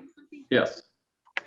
All right, that moves forward and it is not on the consent agenda. The next item on the agenda is ordinance number 2021-04014, ordinance amending City Code Chapter 2, Section 2.5, electronic virtual public meetings for the public input during virtual meetings. Carol. Thank you. We received recently an opinion from the public access counselor that in there was a few appeals of the implementation of the public input rules at meetings on November 16th and I believe a November 9th meeting. And the opinion of the public access counselor was that the city had violated the Open Meetings Act in the implementation of the public input rules. And so I'll just want to read at the end the sort of summation from the PAC. In accordance with the conclusions of this letter, this office requests that the council instruct its presiding officers to refrain at its future meetings from applying its public comment rules, imposing content-based restrictions to comments that do not disrupt its meetings or impede the council from conducting orderly meetings. And it goes on to say the public access counselor has determined that resolution of this matter does not require the issuance of a binding opinion. So even when we get a non-binding opinion from the PAC, we do take it seriously. and even though it's advisory. So what we've endeavored to do with the ordinance changes that are before you is to remove any reference to language whatsoever from section 2.5, which deals with the electronic virtual public meetings, so that there's no misconceptions about what may be restricted. It has to be manner only, and it has to be any behavior or provocation of disruptive behavior. So, which is what the PAC sort of focused on. Comments that do not disrupt its meetings or impede the council from conducting orderly meetings. So that's what we're hoping to accomplish with these changes. And I'm happy to answer any questions that you have about it. All right, questions for Carol? I believe the Dave is also on the call. Yes, if you have any legal questions. Dennis. Yes. Okay. So this is, a useful experience to kind of fine tune what we're doing during the Zoom conferencing. Certainly, when we started out, we were trying out something that was new to us as well, and we didn't make it exactly perfectly through that experience. So now we're like coming back and fixing something that we've been pointed out specifically that we didn't do well, so we're going to try to fix that. So the problem for us wasn't the fact that individuals were speaking in a way what we thought might be disrespectful. The problem that the counselor wants us to look at is the fact that it's disruptive. So I was sort of wondering, since we're not meeting in a face-to-face in the city council chamber, what really breaches a Zoom meeting where it becomes disruptive if whatever is said in the 4 minutes given and allotted to the individual is no longer constrained by a comment or word, then what is disruptive can only become, and what they seem to point out was that when a person is very agitated and perhaps is yelling or something during the meeting. It was pointed out that the individuals who were making the complaint were speaking in a modulated tone of voice, even though necessarily the content was displeasing to individuals, because nobody ever likes to be singled out and berated during a public meeting. But I guess the First Amendment allows whatever disagreement of a conversation needs to take place. It's not going to be possible for people to end up in fisticuffs during a Zoom meeting. So do we have guidance about what it takes to be disruptive, other than talking longer than is allotted to you so that you're holding up the process of the meeting? Well, I mean, something can be disruptive if, for instance, a person chooses to yell. That is a manner. It's not what they're saying, it's the manner in which they're saying it. Mm-hmm. I don't know what other kinds of things, but yelling is something that comes to mind for me. Dave, I don't know if you have anything. And what about if an individual resorts to a swear word or something? Is that considered disruptive, or is that just poor manners? Again, I don't know. I suppose it might be that if one word is a swear word versus a string of swear words because they're really interested in swearing and not communicating, Okay. that could be manner also, because they're not really communicating something of substance. Dave, did you want to weigh in on this at all? Or since I'm not a lawyer, I'm just kind of winging it. No, it's okay. You're doing a good job, I think, in terms of explanations. And so, what I'll share is you kind of hone in on exactly the question. What I'll point out is that the PAC opinion didn't suggest that the rules that are currently in place were really a problem. It was more in their application. And as you pointed out, the biggest thing that they discussed was that the comments were done in kind of a calm fashion. So as Administrator Mitten pointed out, I think if you ran into a string of vulgarities or somebody's yelling and, basically into the screen, I do think that would be, a situation where you could enact these rules and potentially mute them. My general sense of this is just that if you look at the history in terms of Attorney General opinions and case law, they all relate to in-person meetings. And so it's easy to make decisions when you're in person because most of what you see in those opinions and cases it's some behavior coupled with the comments. And so, the focus becomes more on that behavior.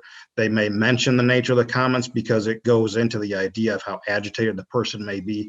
And when you're in person, it's a lot easier to talk about the idea of a disruption because you're all in person and it depends on how people are reacting to this and that behavior to be able to do that. I think it's just, in my opinion, these concepts have not caught up with the idea of remote meetings. Because, in my sense, I think there are things, even though you're not in person and create that kind of issue, there would be scenarios that rise to a level of, look, we need to kind of deal with this individual and how they're presenting themselves during a meeting to be able to react and use these rules in that sense. And so it can be difficult to decide, is there a bar that could be set on the idea of when you're looking at really just the words that are being said versus just kind of standing on your time limit. A lot of focus on these things is really driven to the time limit because in remote, it's easy. You just have to withstand the 4-minute barrage potentially. And then, when they hit their limit, you cut them off. And as long as you're consistent, there's no issues there. That's kind of somewhat the answer in this remote meeting world. So I hope that helped. I can certainly continue or answer any questions that you may have. Well, I know that in the Robert's Rules of Order, I looked at that, I don't know, a month ago or so.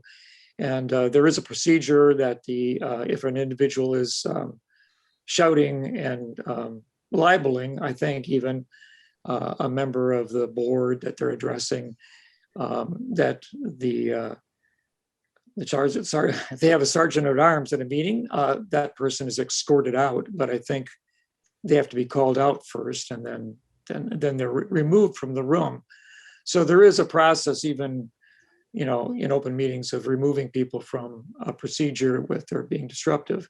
But what amounts to being disruptive is, like I think you said, it's for the most part in our meetings, even though it's hard to hear some of the words and the incivility that is even perhaps in a tone of voice or a condescending tone of voice, unless they go past the time limit for their public comment, there's not that much we can do about it.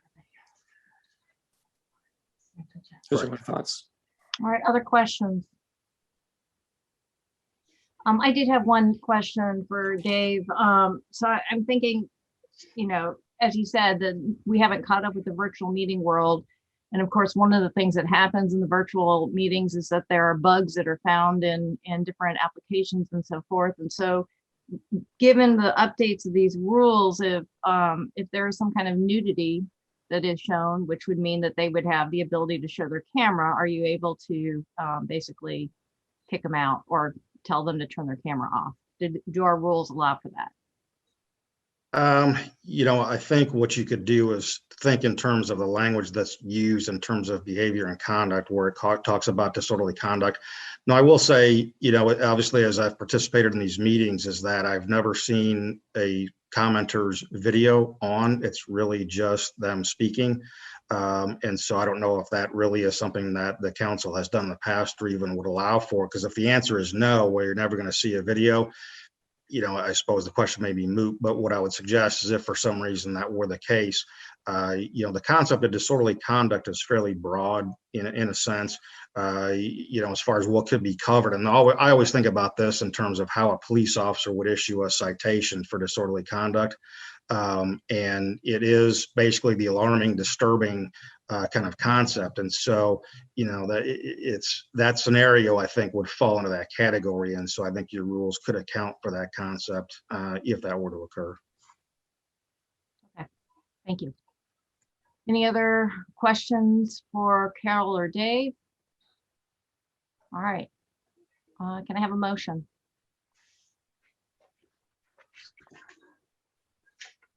I guess I'll make that. Okay, this is concerning ordinance number 2021-04-014, an ordinance amending the City Code, Chapter 2, Section 2.5, concerning electronic virtual public meeting, public input during virtual meetings or Zoom meetings. I recommend that we accept the drafted ordinance into our process of procedure and forward this to the City Council with recommendation of approval. I'll second it. All right, moved by Dennis, seconded by Bill Brown. Do we want to put this on the consent agenda?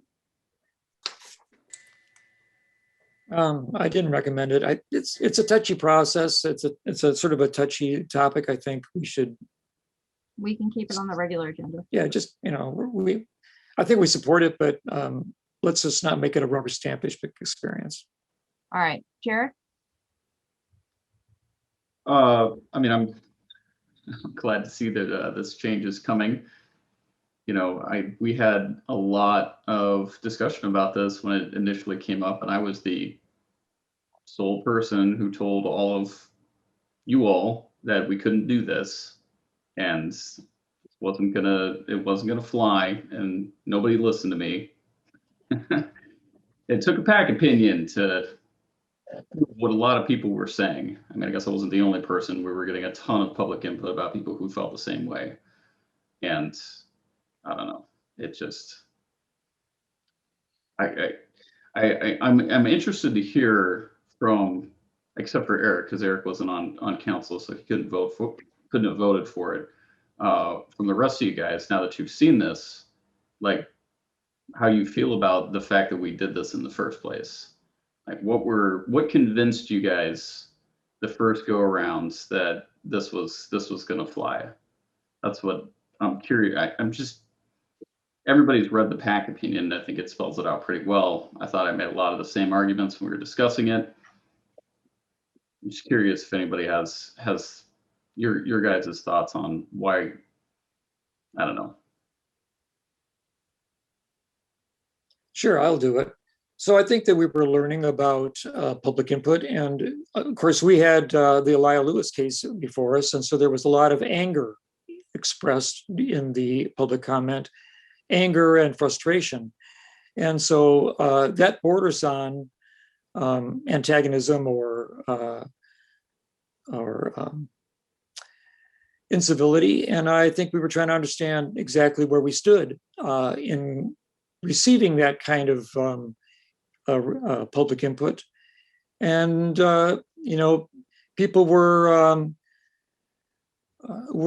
complaining very strongly about individuals by name, our city staff, and I think that's reasonable, but I think the tone in which the disagreement was brought forward wasn't healthy for civil discussion in a city council meeting. And I think that it was after we actually did experience doing a few shutoffs that we found that the discourse from the public was moderated. So I think that we both benefited from the experience, and I think we've learned about it. And I don't think that there's any shame in changing the ordinance to accommodate the ruling of the council from the state because we erred. We can accept the fact that we made a mistake, and I think we all learned from it. And I think also that we've learned and seen that the public is actually providing input to us that is not necessarily less vital or less felt, but they're doing it in a way that is much more acceptable and civil, and which we appreciate very much.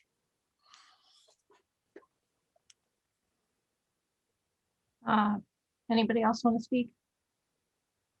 So, Bill, would you take the chair for a second? This bill? Yeah, sorry, Bill Brown. Yeah, go ahead, Mary Alice. Just kind of to answer your question, Jared, I think I agreed. Bill had brought up the fact that the proof in terms of whether or not this was going to be appropriate was how it was implemented. And my major concern was not that the elected officials were getting, attacked or whatever phrase you want to use. I think my concern was with the staff and the climate that the staff have to live in during these public meetings.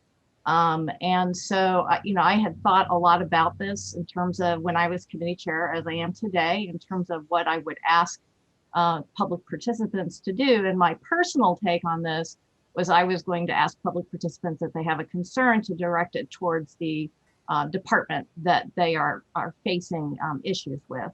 But my plan was not to mute anybody, but was to recommend that they just direct it to the actual office that they're doing it. So that's why I thought it was worthwhile to give it a try to see how it worked.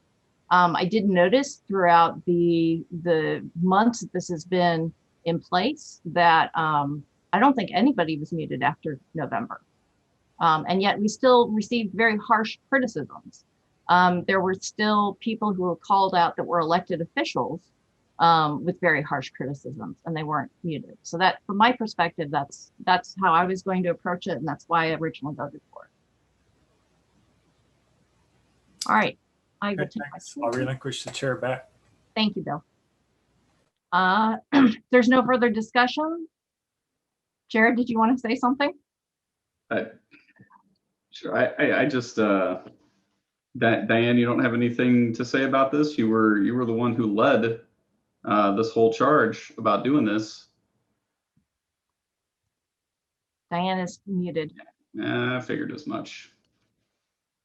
No, I have nothing more to say. Okay. All right. Will the clerk please call the roll? Ms. Wu, Yes. Mr. Sachs, Yes. Mr. Brown, Yes. Mr. Roberts, Yes. Mr. Colebrook, Yes. Mr. Miller. Yes. All right. That moves forward to City Council with a recommendation for approval. The next portion on our agenda is council input and communications. Would anybody like There's to? still another item. Is there another item? Number Oh, 11. yours. My bad. Resolution number 2021-04017R, resolution declaring continued utility disconnections in Illinois to be a pandemic safety risk. And this was brought forward by Councilmember Miller. The floor is yours. Thank you. I hope you all can forgive my sass about that last one. It burns me to have fought so hard against something and to see it come back around as being right all along when nobody went along with it. But I'm sorry. It seems emotionally inappropriate. It was a little emotional issue for me, so I apologize for that. In regards to this resolution, which I brought forward, some of the folks working in the activist community approached me about creating a resolution to, do a couple of things, basically outlining some of the issues that have happened since COVID, things that are ongoing, and mostly with reference to utility shutoffs. So I'm sure you guys all had a chance to read through it. There's a lot of statistics in there, all of which we provided documentation for.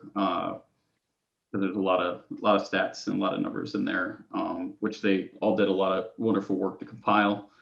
And then there's the 5 things in the therefore be resolved section, hopefully none of which should be controversial. I think it's important for local governments to take lead on these sorts of issues, to send a message to our higher ups in state governments that communities really still feel the pressure and the danger that goes along with inaction on the part of the government. And of course, we have had action since on HB 2877. So Section 3 and Section 4, both which mention that. It's still important, I think, that we keep those in and agree to support them, even though they've already, action has already been taken on those. But I'm open to any questions if anybody has any questions about what was on there in Section 1, 2, 3, 4, 5, or any of those statistics that were in there. Are there any questions for Jared? So Jared, I read through HB 2877 today. There are additional items in there aside from rent and utilities, which is evictions and foreclosure dates, court records. Mm-hmm. And I wonder if we should add that into Section 3 to relieve, because it's more than just rent and utility debt. Sure. I almost was going to do the same thing. I offered that we put that additional language in there. Did you want to add anything in particular to it? Did you have some language? I did not. I just thought it would be good to be comprehensive in terms of what that bill covers. Okay. To relieve, and is it to relieve Illinois rent? Because there's a whole conversation about using federal funds and how to get those funds directly to the landlords and to the utility providers. So I'm not sure if that relieving Illinois rent is, perhaps we can just work on a little bit of clarification on what that bill addresses. Sure. I didn't prepare language for it, but I can certainly offer an amendment in between now and the full council meeting. All right. Bill Colbrook? Yeah, I had basically the two of the concerns that you just mentioned, Mary Alice. One is in Section 3, the word relieve Illinois rent and utility debt. I don't know that I agree with relieve, especially when, you know, I believe the intent of House Bill 2877 was to funnel available federal funds, if it not to the people who owe the money for rent, but to the landlords who are owed the money as well. So I think that language in that section needs to be clarified a little bit. And then in Section 5, the last three words, without means testing. I read through House Bill 2877 a couple times, and I never saw anything about means testing. What guarantee would there be that somebody who absolutely has the means, but they're using as an excuse the pandemic not to pay their rent? You know, we've heard stories like that where people have a job, their income hasn't changed a bit. They've just chosen not to pay the rent. So what? I guess why is the means testing even in the resolution? So the means testing in 5, I don't think was in reference to HB 2877. It's more of a statement on offering up a moratorium that doesn't require people to meet a bunch of different metrics in order to receive assistance. And there are various thresholds, I guess. I mean, we've heard about them. You know, some people, it's as simple as just calling and saying, hey, I'm suffering from, you know, financial loss for X, you know, and I'd like to request being off of this. And for some of them, it's a extremely complex process. So that's more, you know, it's saying let's allow people and not put roadblocks, allow people to get relief and not put roadblocks in the way of being able to get access to it. Because yeah, I guess there are probably some people out there who might see that and try to take advantage of the system, but I don't think that I don't know anybody who would do that. I don't know why you would be calling trying to do something like that unless you really needed the help. So, I mean, it's a philosophical statement. It's not about the bill. And just in case people weren't watching it, HB 2877 did pass in the House, but it hasn't passed in the Senate yet. So, but I don't know if that answers your question, Bill. Not necessarily. I mean, it's what I heard was an opinion from you, not necessarily anything based in fact. So I appreciate it.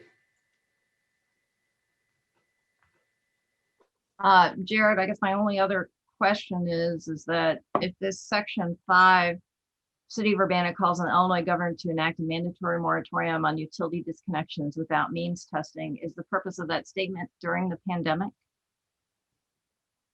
Or is it just forever? I believe. I mean, there's no limit. You know what I mean? There's no time limit on it. Yeah, I believe the intention is while the pandemic is still happening and affecting people's lives. Okay, well, then I think maybe we should add that clause in there. Okay. Just so it's clear. All right, any other questions for Councilmember Miller?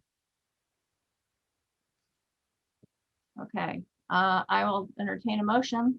I guess I'll make it. I move resolution number 2021-04-017R, resolution declaring continued utility disconnections in Illinois to be a pandemic safety risk. And I'll recommend that that be sent forward to full council with recommendation for approval, but not on the consent agenda since there's going to be some language changes. Is there a second?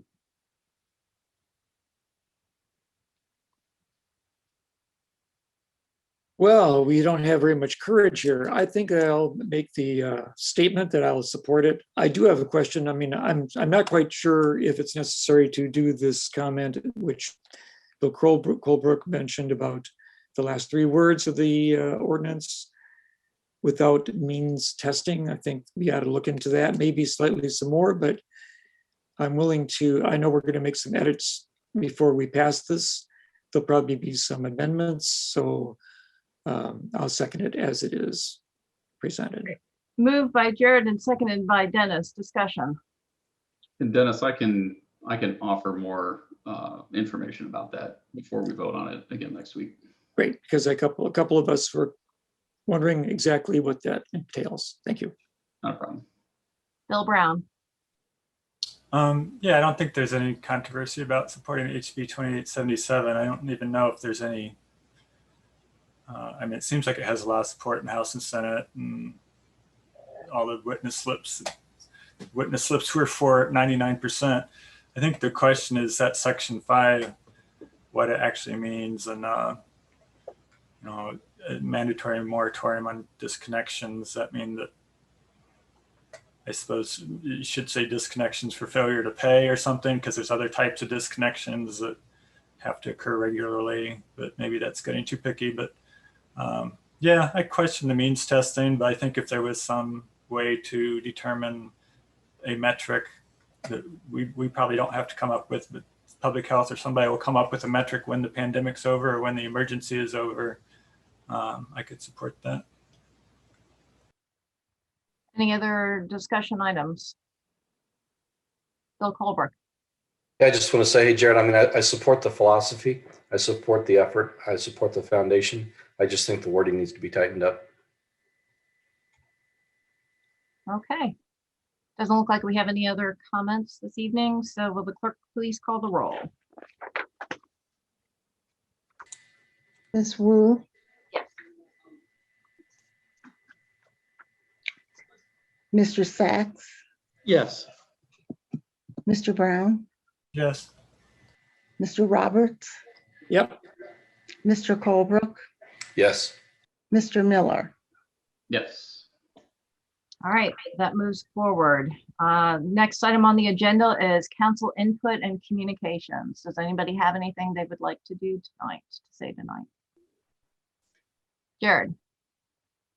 Just 2 quick things. Mayor Alice, I was curious what, I know we used to do it a long time ago about asking people about where they live, but I was curious why you were asking about that tonight. What inspired that? Because I don't think people have to tell us where they're from to make comment. It's not a requirement. We used to have it on the public notice when we were in person, and it's something I noticed that we haven't been doing. So it's not a requirement. People can say, I prefer not to answer. I gotcha. I just figure if anybody else is going to do that, we ought to preface it when we're asking. You don't need to tell us where you live to make comment, because it sounded a lot like tell me or else I won't let you comment. No, it's not a requirement. It's just part of the process. Okay, thanks. All right, anybody else? Okay, well, those are all the items on the agenda for this evening, and we will see everybody next Monday. Thank you very much. We are adjourned. We have a town board meeting, correct? Oh, We have a town board meeting, yes. don't leave. The meeting is the committee of the whole is adjourned, but Yeah, township. I think Bill Brown left in a hurry. I'll text him. But don't leave this meeting. The town board will follow immediately.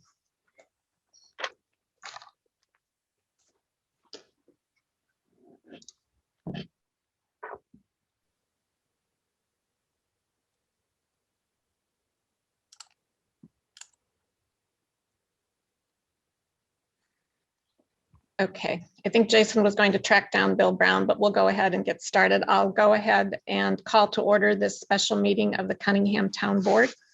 Will the clerk please call the roll?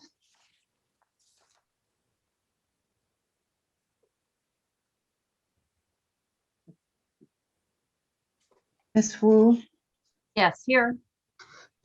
Sorry. Mr. Sachs, Present. Ms. Hersey, Mr. Brown, Mr. Roberts, Here. Mr. Colebrook, Here. Mr. Miller, Here.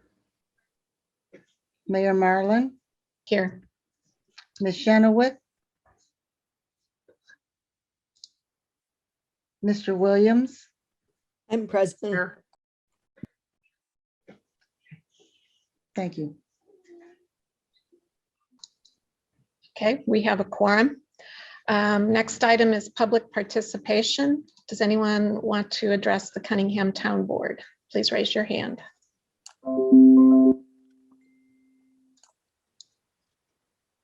Okay, I don't see any hands raised. We have one item on the agenda, which is a closed session. I don't need a motion to go into closed session to discuss the purchase of real property for the use of Cunningham Township, including discussing whether a particular parcel shall be acquired pursuant to the Open Meetings Act 5 ILCS 120/2C5. I'll make a motion. I'll second that motion. Moved by Bill Colebrook, seconded by Mary Alice. Any discussion? Will the clerk please call the roll? Ms. Wu, Here, yes. Mr. Sachs, Yes. Mr. Brown, did he come back? No. Mr. Roberts, Yes. Mr. Colebrook, Yes. Mr. Miller, Yes, and Bill just did come back. I'm here. okay, thank you. Mayor Marlin, Yes. So that motion passes. We will leave this meeting and you should have a link in your email for the closed session.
Do I hear a pizza, pizza?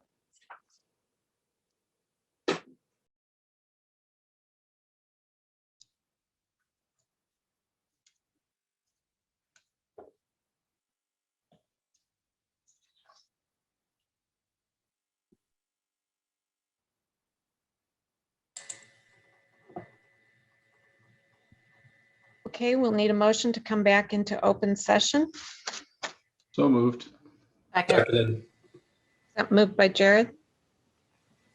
Okay. And who seconded? Mary Alice, Yeah. Okay, didn't you? all right. Will the clerk please call the roll?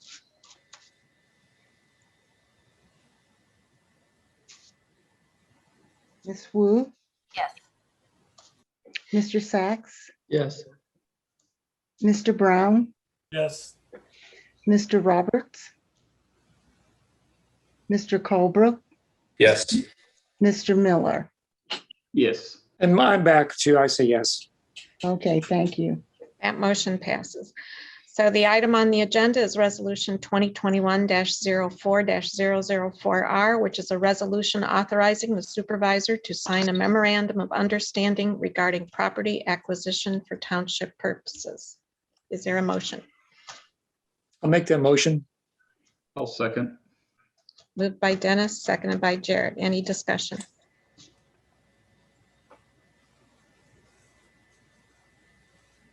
Okay, seeing none, will the clerk please call the roll? Ms. Wu, Yes. Mr. Sachs, Yes. Mr. Brown, Yes. Mr. Roberts, Yes. Mr. Colebrook, Yes. Mr. Miller. Yes. That motion passes.